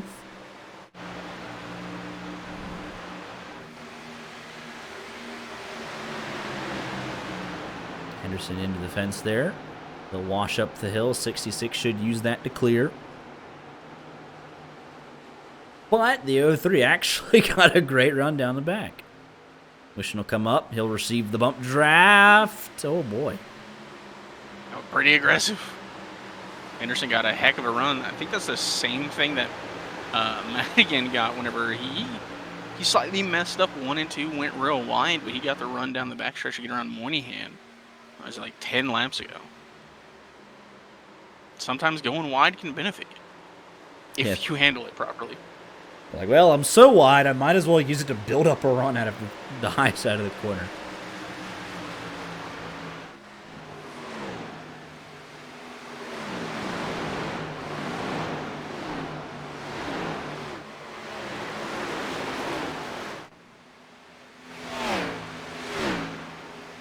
Jackson Sims now that 3rd car. He dispatches of Honeycutt. Honeycutt under pressure from Chrisman, who's under pressure from Wishin, and there's Madigan, and Henderson's taking a peek back at the 66, and they're flip-flopping back all over the place.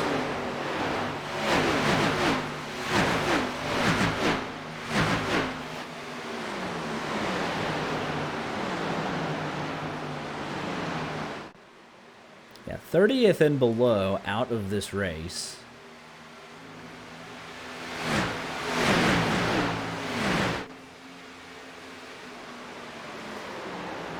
So a great 4-way fight right here.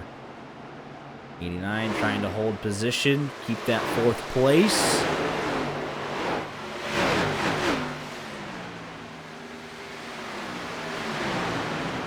'66 all over the back of the 5.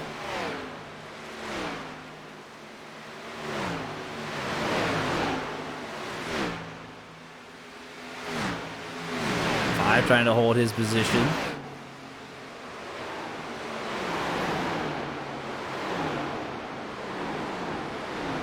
Jackson Sims is loving that, though. He's like, all right, I'm going to be 3rd best here. Not to deal with the nonsense behind me. 5 cars separated by 0.7 of a second. As you start to bland the final 66 laps of this race with one eye in the back of your head, kind of like just potentially thinking about green flag pit stops. You're like, what do I have to do to beat these guys around me? Madigan clears Chrisman there through 2, covers him off into 3.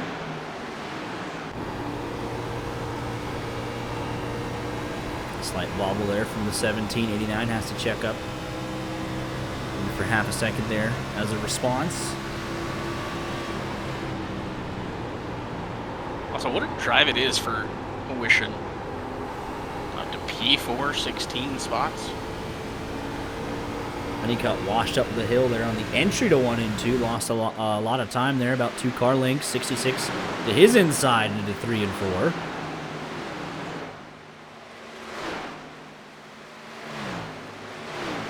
dead even off of 4.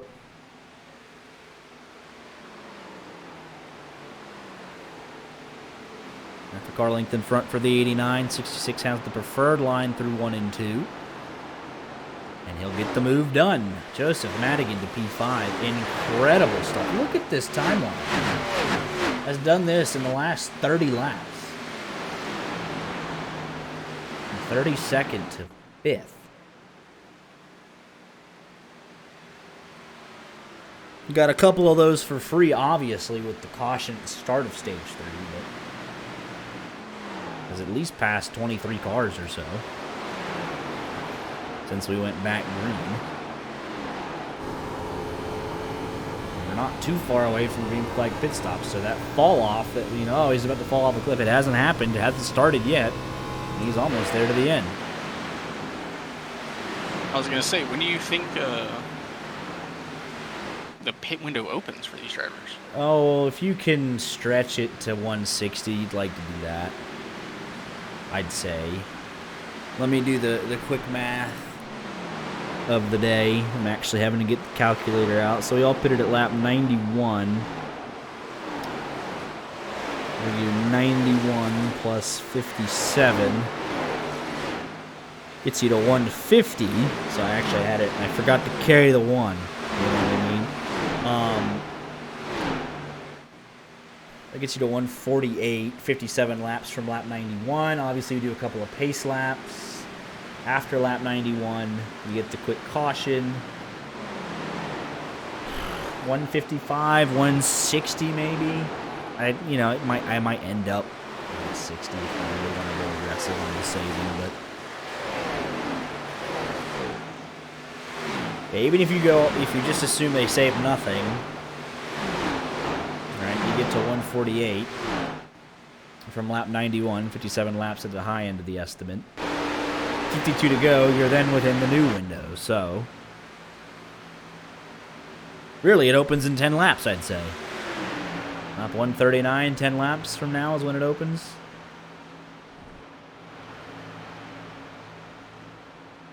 And you feel good about it.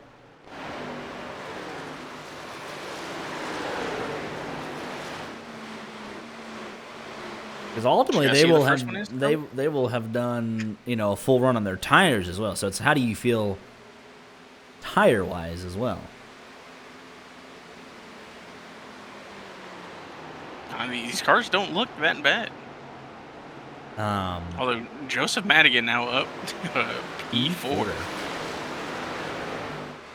He's still got some left in there. So if you're Jake Miller, right, you've been, well, I mean, just how else can we say it, right? Look at this, just dominant, right? It's lap 142. He's led 128.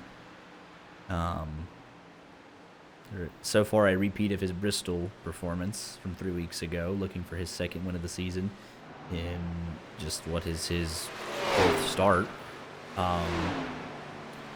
You have a 3-second gap now to Lindgren, so you can wait a lap, even if Zach Lindgren comes in and pits, right? You can afford to wait that extra lap.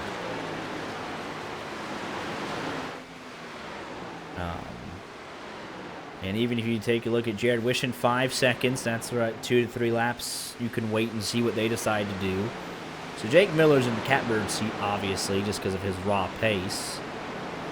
Inevitably, one of these guys, even someone maybe like Moynihan, McConville, King, Thomas, somebody like that, 8 seconds behind, they could inevitably come in 5 or so laps early, get just ahead of Jake Miller, and then Miller gets them on his, first lap, post, out lap +1. Ooh, that's if we get to the pit stops, as that was super close between Bennett and Yarnell.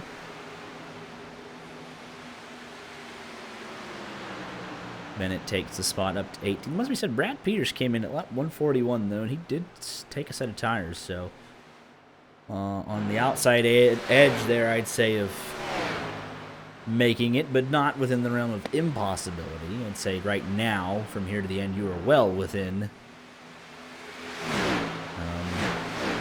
your fuel window. 52 6 to go right now. The estimate was 53 to 57. So I'd say confidently from here you can make it.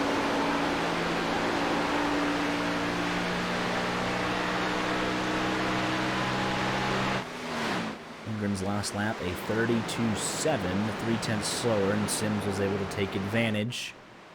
Sims back up into P2.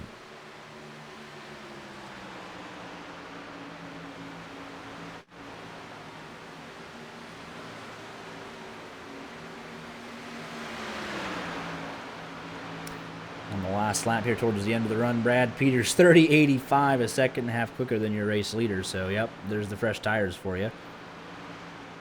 Madigan still has some speed towards the end of his run, so Madigan will be a factor. Should we get a caution? He's definitely a factor here. 5-lap average, obviously your race leader. And then Madigan, no real surprise there. Walker Thomas to pit road as we are now underway in this sequence of green flag pit stops. The final stop of the night. Sylvain Joly also coming in. And fuel to the end. Make sure you get it full of fuel. No penalties. We saw a lot at Kansas 2 weeks ago. Madigan, one of them. That upended his race for good. Mike McConville in from P14. Oh, and he spins! Brother. And that'll be the end of his race. Anything competitive of it. Let's take a quick look at how it happened. Just locks it up. Releases the brakes, and around he goes. That'll put him back to probably the high 20s, 23rd or something like that. Good battle here towards the end of this run. Spencer Owens. He's been kind of up and down all over the top 15. Trying to rebound after losing a couple spots. I think his car really at the end of the run, really, like he's like, oh, I didn't think we'd get this far. And it kind of hit the cliff a little bit. 89 looks to be coming in. Nearly got run over, but that's because he's pitting. 89, Ryan Honeycutt in for what should be his final stop of the night. Yeah, Texas, it's a tricky entrance. Got to be very careful here on getting in and communicating with the guys behind you. Honeycutt with the undercut. There you go. I mean, I don't know how you didn't expect that one. Ah, it's there. I mean, it was right there. Nobody else instantly responding, but it's underway.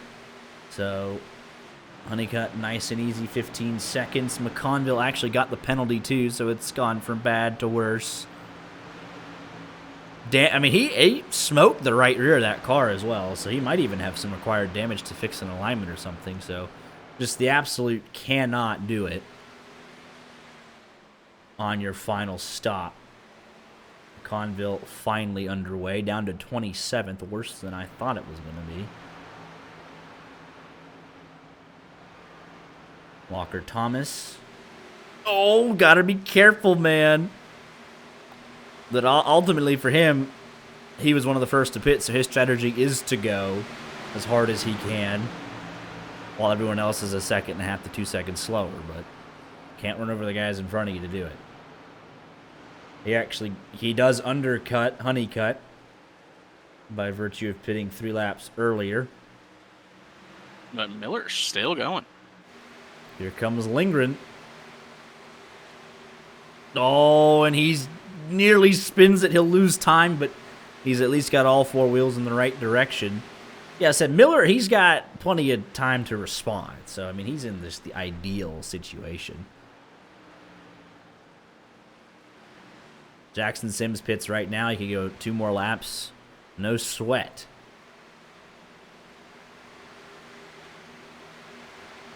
Madigan, let's see if he learned from Kansas. Jared Wishin, he made up a good bit of time there on the entry. 17 aggressive. He saw had to woe it up, though, at the end.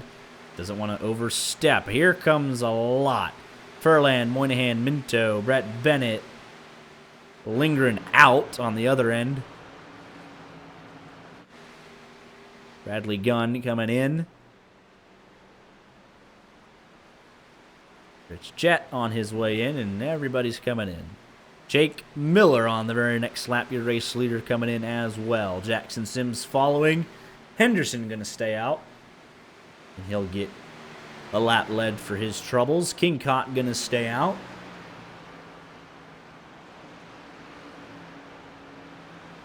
Lap 155, that's what I said. Spencer Owens, Ross Brockman staying out. Here's Walker Thomas, 146. Brad Peters actually slotted himself into this mix. He pitted at 141. So it definitely worked out for Brad Peters, that undercut. Henderson in. Incott in. Jake Miller out. And there goes Walker Thomas. He'll get by him, but it's not going to be anything super quick. He comes out just behind Bradley Gunn. Actually, no, he's not even going to get there. Wow. Jake Miller going to retain the lead on track. That is a statement. Ross Brockman coming in, and that'll complete this cycle. Just insane speed from this 45 machine. The car on rails all night. And he's made the final pit stop, right? I mean, nothing too crazy. 3 pit stops. So you get 5 total sets. 1 to start, 4 on pit road. And he's only used, so he's got that extra set, right? So nothing too crazy is going on right now. Caution comes out, he bolts on in the last set of tires, so he'll go to battle on the short run, so.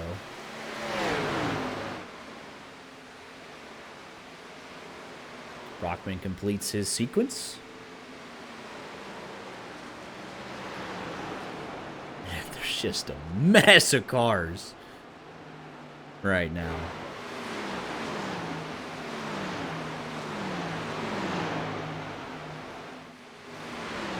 Three wide into 3. Boruff way up the hill. He reconnected after some connectivity issues. Same thing with Packard still going. Big shout out, man. If you're going to sit here and grind it out, we'll talk about it. Blair Kneebone, right? He's on that cut line.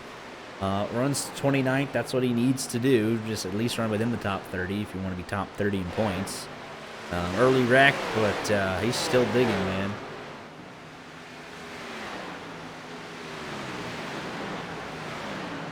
Crew did a nice work fixing up that car.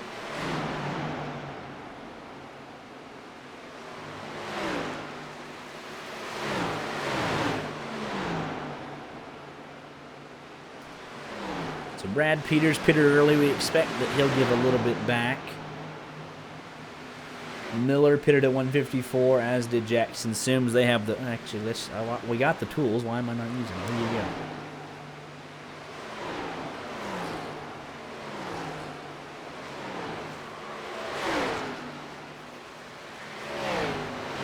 Fuel for everybody. Chrisman, Henderson with the freshest, along with Miller and Sims.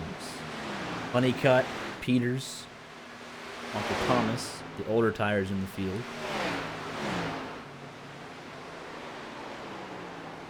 But it did get Walker Thomas track position, so we'll see if he can hold on to it with 40 to go. Just like that, less than a stage to go in the Andy's Frozen Custard 340.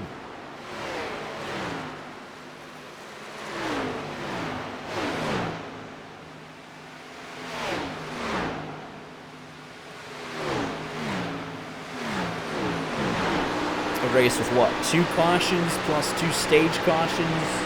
Technically should have been more, but you know that's an iRace. You know, you just let iRacing. You know, that's their doing. Yeah, there are no officials at the track. Like, but all of what? 4 cautions and 200 laps. I mean, I'm gonna call it 4.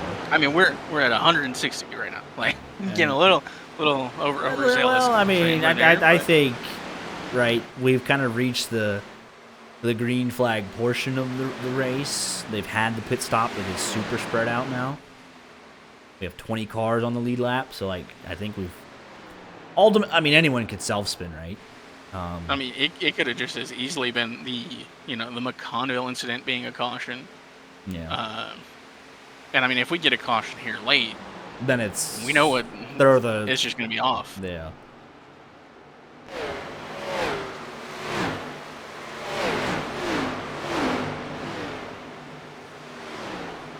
It'll get so much worse. It'll get so much worse before it gets any better. But I credit to these guys for logging the laps and getting that green flag pit stop in, right? This is, hey, settling it on track, right? Whoever is the fastest is going to win the race, pit stop, execution.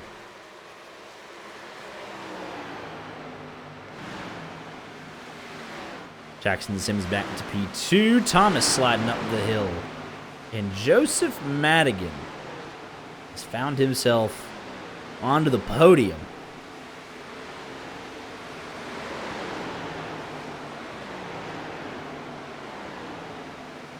Absolutely incredible.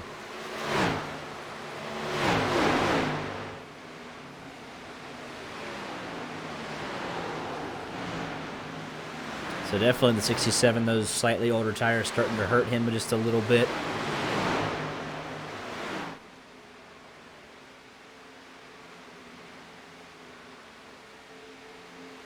You say, he was running just inside the top 10, probably about 9th. And then he got all the way up to P2.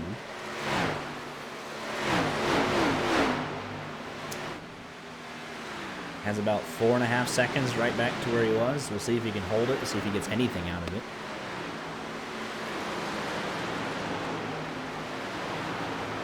But he definitely tried to get a little bit more out of this. You see who's in P2?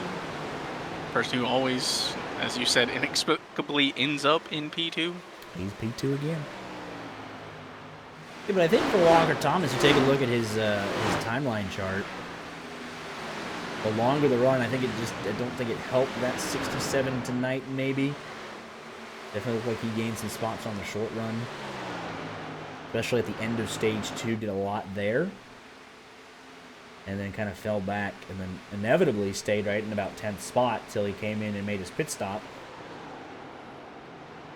And now, not even because it's a long run, just because he's got a tire offset, he's giving these spots back anyways. So.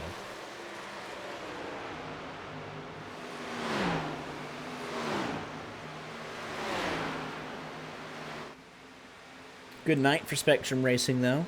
1 and 2, 9 and 10. All drivers running.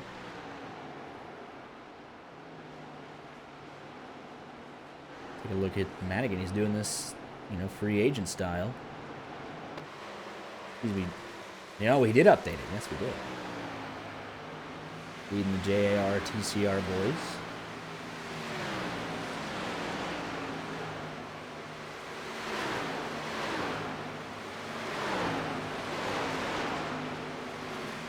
Elite Motorsports 4, 5, and 6. Jeremy Brown obviously out of tonight's race. Would have been another one up there, probably top 10. But probably doesn't pay out. Not one bit. Taking a look just about the different teams around.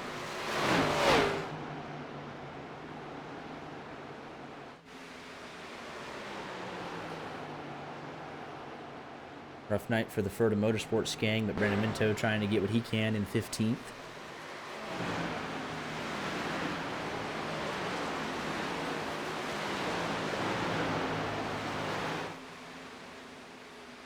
I think we've covered most of it.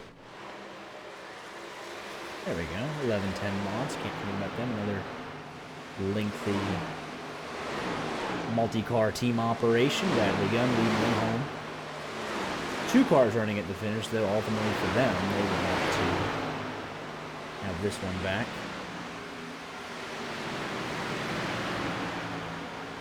We'll take a look at some of the teams around the the MNN. Yeah, no Aiden Kirker tonight. I don't know if anyone gotten word of, if he had other plans, just couldn't make it. But yeah, no Kirker.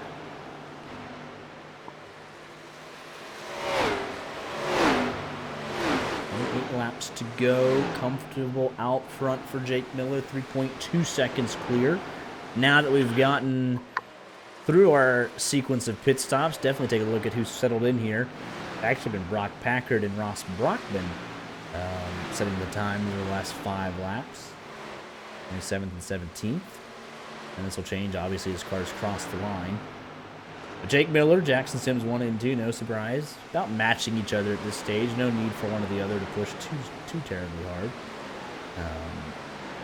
Henderson trying to make up ground, as is King Cott. Best laps overall tonight. Crispin a 30.44.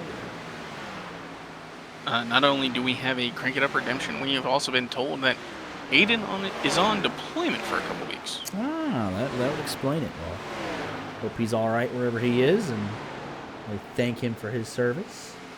Sacrifices he's got to make. We'll crank it up here live on YJ Media.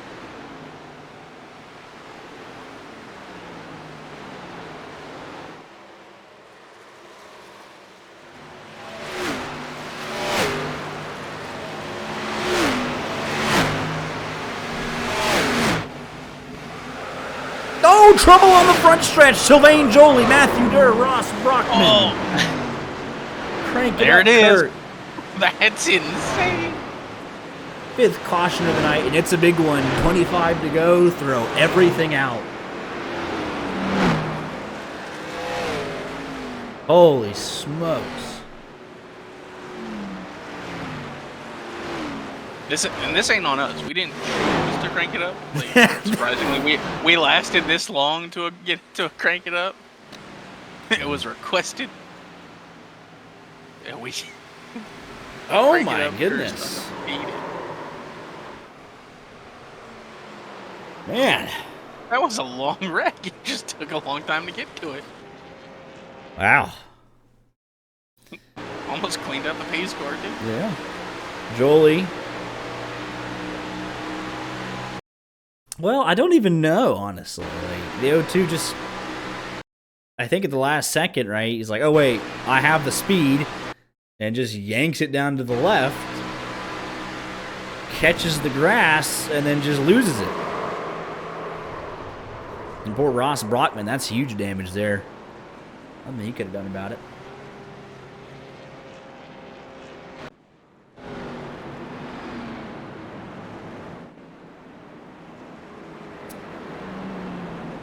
Here's an interesting one. I don't think Madigan has tires. Everybody else came in except him. I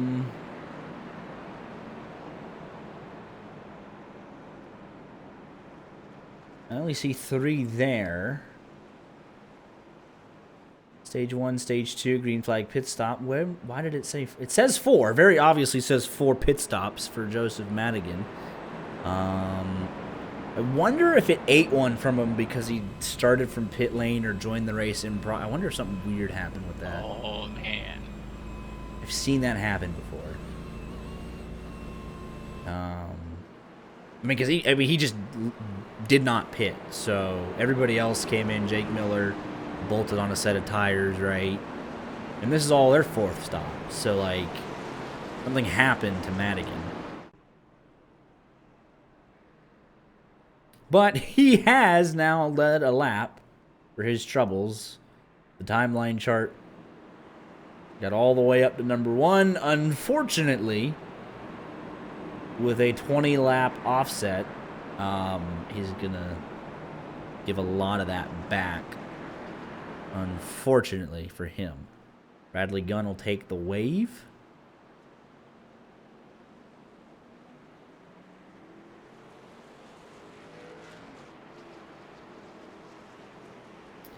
And now there's a potential.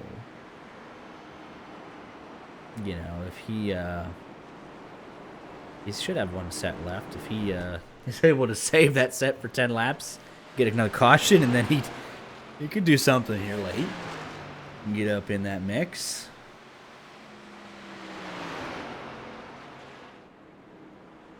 But, yeah, we're going to go pretty ballistic here. Jake Miller, the dominant car of the evening, will have to clear Joseph Madigan down in turn number 1. It's been a P2 by committee, right? Wishin, Sims, Lindgren, Honeycutt. But what does one car that is out of tires, how does he impact the most monumental restart of the night? We are about to find out.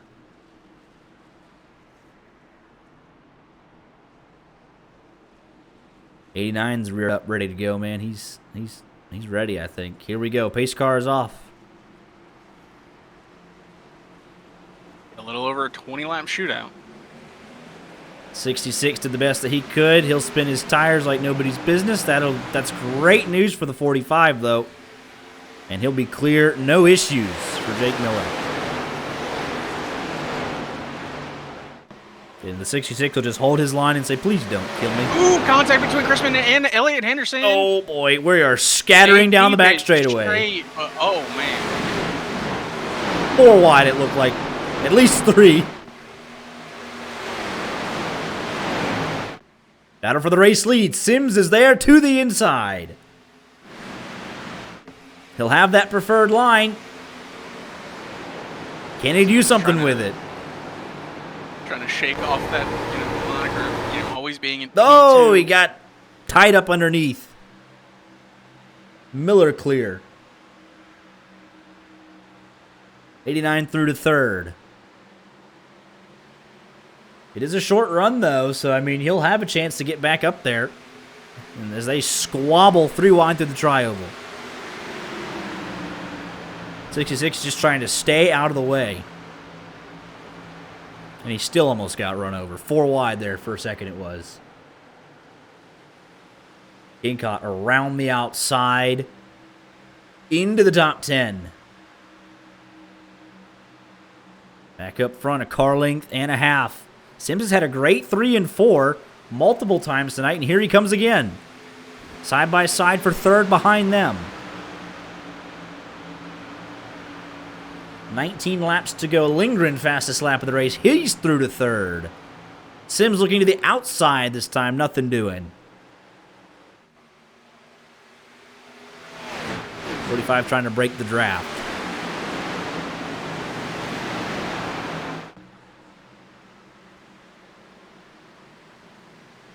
Another good run down the front stretch for Jackson Sims. Looking to the outside.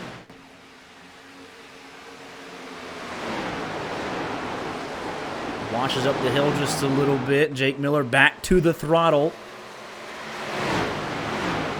Sims nearly into the fence.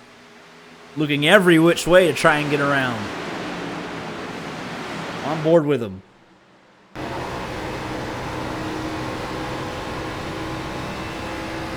He's better through 3 and 4, at least on the short runs. He's challenged multiple times simply because he gets such a good run through 3 and 4. Now he looks to the bottom. Jake Miller's so good through 1 and 2. Just gets them. Just able to hold him off.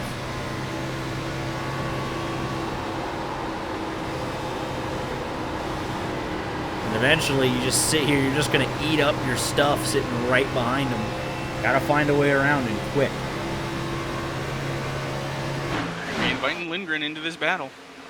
Yeah, but he's looked high, he's looked low in 1 and 2, and nothing has worked.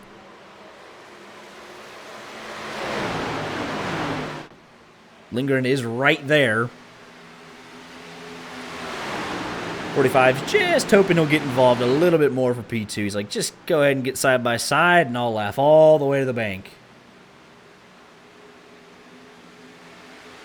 I mean, he is there, man. Again, looking to the low side. quite able to get alongside of him, though, through the corner.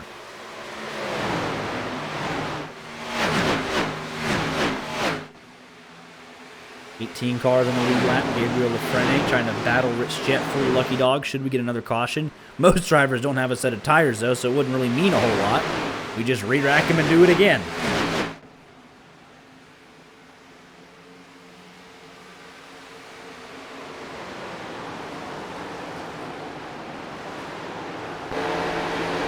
Lindgren's about there to the inside almost. The P2.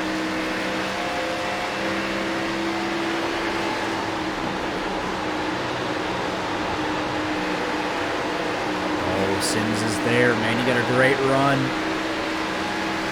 Looking to the outside, but here comes Lindgren. Oh, he's blocking him.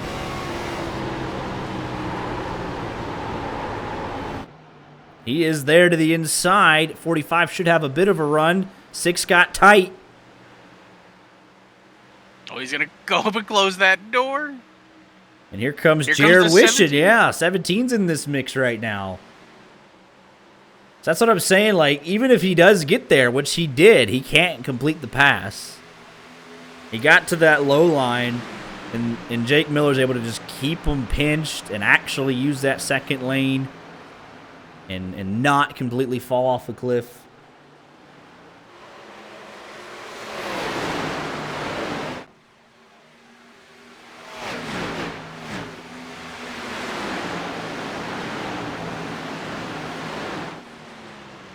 He's still right there. Car length and a half, 11 to go. Front 4, if there's a bobble or a problem between the top 2, somebody else will take advantage.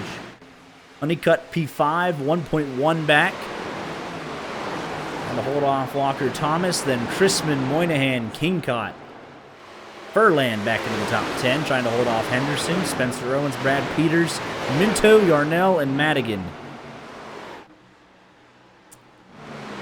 Bradley Gunn, Sylvain Joly. Last car's on the lead lap.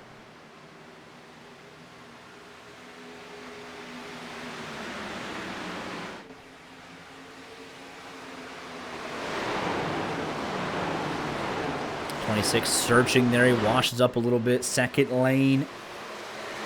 It's usually like kind of a telltale indicator that he doesn't, you know, what else do I have to throw at him?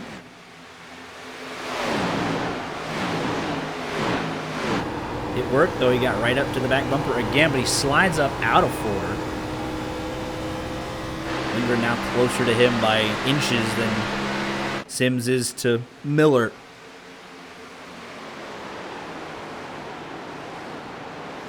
.45 withstanding the pressure so far.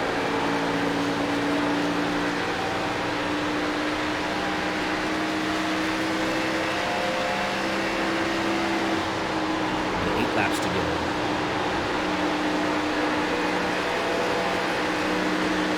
And it's so impressive, right? When you're soaking up this pressure, you've been the dominant car of the whole race. And you got guys taking a peek at you to the inside. Inside of 15 to go. It's like, oh, don't overdrive the corner. Don't miss the turn-in point. Don't block him. Get myself wrecked. He's done all of that. Now he's slowly starting to pull away. Yeah, this 6 machine needs to find something else. I don't know if he has anything else, right? He's looked high and low. He's been to the inside. He's been to his outside. What else could he possibly throw at him? I feel like he hasn't been that high. We've seen it. Has he found the kitchen sink yet? I don't know. Is it bolted down? If you take 1 and 2, if you get a little higher, you can get that run down the back stretch with the help from the draft. And, I mean, set yourself up for a potential send. Like, otherwise, you're just riding in his dirty air. Like, you're just stuck behind him. And I think that's, you know, where we're going to be at here. Just that 45 machine is too good. Yep, now 3 car lengths. Battle for third is on. Who wants to give the interview at the end tonight? 17 with a great run off of turn 2. Here they go.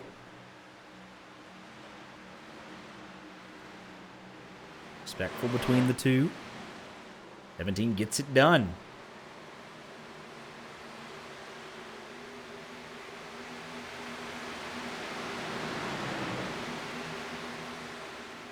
Yarnell watching Brad Peters shove Minto all the way down the front stretch. Kingcott has come on here late. He's done a nice job. Definitely his car improved massively after that first stage. He's looking at a top 10 for his troubles. Yep, now down, or now up to 0.8 of a second. Just like that. 4 to go, and Sims threw everything at him. 0.3 slower on that last lap. I'm going to have to look in his rearview mirror to just try and hold on for second. But, I mean, he absolutely gave it everything. Still a couple battles to be decided elsewhere. Chrisman and Henderson going at it. That's the battle for 8th. Henderson with the run down the front straightaway. 3 laps to go.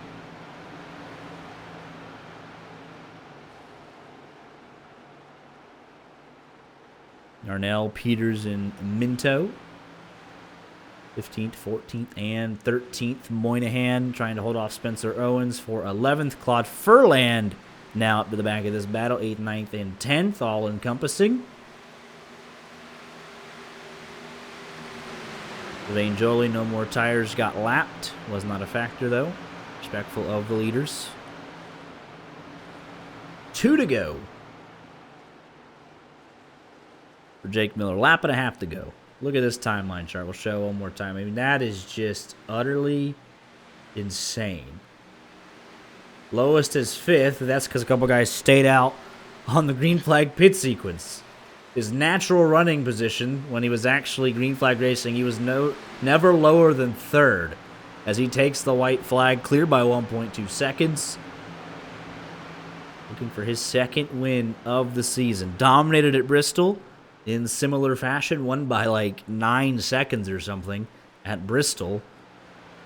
As Minto and Peters fight on the last lap, but it has been all Jake Miller. Take a look at this as he works off of 4 to lead his 182nd lap to win here at Texas Dominant. Sims, Wishon, Lindgren, Honeycutt, Thomas, Kingcott, Henderson, Furland, Chrisman, your top 10. Moynihan, Owens, Minto, Peters, Yarnell, and Madigan, who ran out of tires, but a great 16th place for him. And Bradley Gunn. I was going to say, we got one more still in the lead lap. Bradley Gunn took the wave and secures himself a 17th place lead lap finish.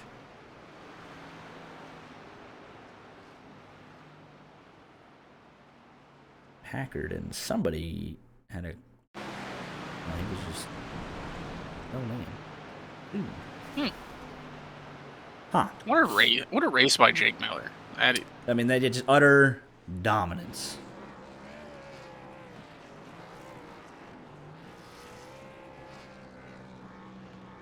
And he earned it. I mean, he dominated the long run speed right, executed on the green flag pit stop of the night, and then held him off on the short run, right? What more do you need to see?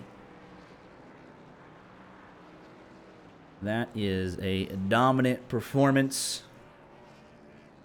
Spectrum Racing will be very happy they get the 1-2. 4 drivers inside the top 10.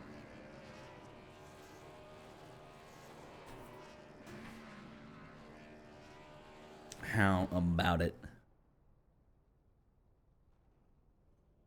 Got all 3 ready. Just say win. All right, give me just a second. Pull up your podium finishers.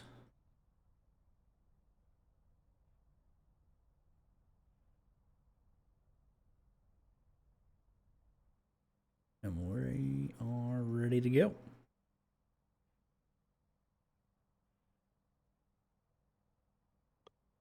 Here with your race winner, Jake Miller, the 45 machine, started on pole, led the most laps. Utter dominance tonight, led the most laps. It was like 180, I think, 181 laps led out of 200 tonight. But you had to work for it there late. Soaked up all the pressure there in the final 20 laps at the end. Yeah, the car was fast, and Jackson definitely gave me a run for my money. Obviously, we're on the same team, so he decided he wasn't going to tell us his pit adjustments, but it almost worked for him. He went up on his tire pressures a little bit, and I didn't, but he would have had me if it was a 10 lap shootout instead of a 20 lap shootout for sure. Yeah, he was looking high, looking low through turn one. He was really getting some speed through 3 and 4 and putting you under pressure, but able to hold him off. So congratulations, a worthy win all the way around, executed on pit road under green flag conditions. Picking up your second win, won at Bristol a couple weeks ago, so 2 wins in 4 races. So not a bad stretch. Congratulations. Thank you. I just got to thank Conti and the team that I race with. There's killer setups every time that I race, and I feel like I'm in a position to win. And teammates look fast tonight, and I'm just happy I can come out here and basically dominated the whole race. It's pretty rewarding feeling. Absolutely. Well, congratulations again, and look forward to seeing you back next week. Thank you. Here, how about that? Here with your runner-up tonight, Jackson Sims, the 26 machine. It's a 1-2 for the team. And you put Miller under all sorts of pressure, looking high, looking low in turn number 1. I just couldn't quite get there, but nevertheless, a strong P2 here tonight. Yeah, it was really fun. Jake was really good long run, but I knew short run if I could just get to his outside, I might have a shot. But it was really hard to pass on the bottom. So yeah, just doing all I can to get to the top. Just came up just a little bit short. Absolutely, but yeah, so it's a strong P2, and ultimately this race, I mean, yourself, Wishin, Lindgren, Honeycutt, Walker Thomas was there, Madigan was there. We had the green flag. I mean, it was kind of anybody's ball game inside the podium here tonight. You guys were just going back and forth all night long. Yeah, it was really fun. It's the way the air works and the setup works. You'd think you pass somebody and you would just drive away, and then they'd run you back down. So yeah, it was really fun mixing it up for second through fifth there, that especially in stage 3. Absolutely. Well, congratulations on the runner-up tonight, and we'll let you get any shout-outs in if you have any. Yeah, thanks you guys for doing the broadcast. Everybody watching back at home, and all my teammates. Absolutely. Congratulations again. We'll see you next week. Thank you. See you. With your third place finisher tonight, 17 machine Jared Wishin. Started 20th, so to be here talking to us at the end of the night, pretty solid result, plus 17 for the 17 machines. So picking them up and putting them down here tonight. Yeah, we messed up the qualifying run, so I don't think the qualifying is where the car should have been, but the driver couldn't get it up there. But yeah, we come through the field and got to like 6th or something for like the first stage, and then we ended up getting pushed out on pit road and having to drop back there again, and got back to 4th. And I was just fine with the race playing out there, going green, and then the caution come out, and I kind of thought we was in trouble because we do not have or I didn't think I had a short run car, and so I was a little bit concerned about that. And I don't know if I could have got the 45, but I feel like if I could have got around the 85 a little bit sooner, I definitely had a shot at second, maybe, because it looked like he was falling off there towards the end. But yeah, we'll definitely take a third after the up and down night we had. Absolutely. But yeah, I mean, it was pretty wide open 2nd to 7th tonight. I mean, you guys were going back and forth. Different groups were fighting all the time inside the top 10, so it was super impressive. Good battles throughout. So congratulations on the podium, and we'll let you get your shout-outs in if you have any. I just want to thank Circle B Diecast for being on the car. You can go to circlebdiecast.com and use code DFANS for free shipping for the month of April. So definitely check that out. Take advantage of that while it's free shipping. And Premier Racing Setups, if you guys are looking for a fast setup, go check them out and see what they're about, because they're definitely fast. So thank you guys for broadcasting and everybody that puts the Lego. Absolutely. Congratulations again. We'll see you next week. Thank you. What's that? Just saw what was in chat. No. I cannot speak on something I do not know. Yeah. Yeah. All right. We don't know the drivers behind the scenes. Only what they tell us. Yep. If we stick around any longer, we can eventually speak on it. We start to get in the know more often the longer they keep us around, but we're not quite there yet, especially on Mondays. Art, any final thoughts? I mean, it was a dominant race. Can only hope we. I don't want to say I don't want to see that kind of dominance again going into next week. I mean, it's just. I mean, you love seeing that kind of driving. You love seeing a driver be able to put on, a show. But I want battles. We got Yeah, one there at battles, the just end. not for the for the race for win. every other spot. It's still very fun. Just sometimes hard to find. Like I'm not I'm not as good as the Fox booth. I'm good at what I do, so I'll carry us. Yeah. It's fine. It's all right. So there's your podium. Jake Miller, Jackson Sims, Jared Wishin. Finished in regulation 200 laps, 5 cautions, 3 actual, 2 stage. 8 green flag lead changes among 7 different leaders. So that obviously was mostly by the green flag pit cycle. And we did have a couple battles. Ryan Honeycutt got up there and took the lead for a handful of laps. Brett King caught your hard charger. Jake Miller, obviously, most laps led. Zach Lindgren, 30.062. He had some good short run speed. Fastest lap, and then pole position, obviously. Back to Jake Miller. So that was a fun one for sure. A bigger race of attrition than I would have guessed. Really stretching all the way up into about 27th or so, whether that be internet connection or actual incidents. It took out, Ethan Ball on down, so on and so forth. We filled the field again. Had to send 4 guys home. Hope they see them next week. We're at a road course next week, next Monday night, Watkins Glen, so that'll shake everything back up again. Definitely can get domination there. It'll just be somebody else dominating with the right turns. But tomorrow night we got the doubleheader. We'll be back at Texas in the trucks, so we'll see you there again, 8:15 Eastern. I'll take care.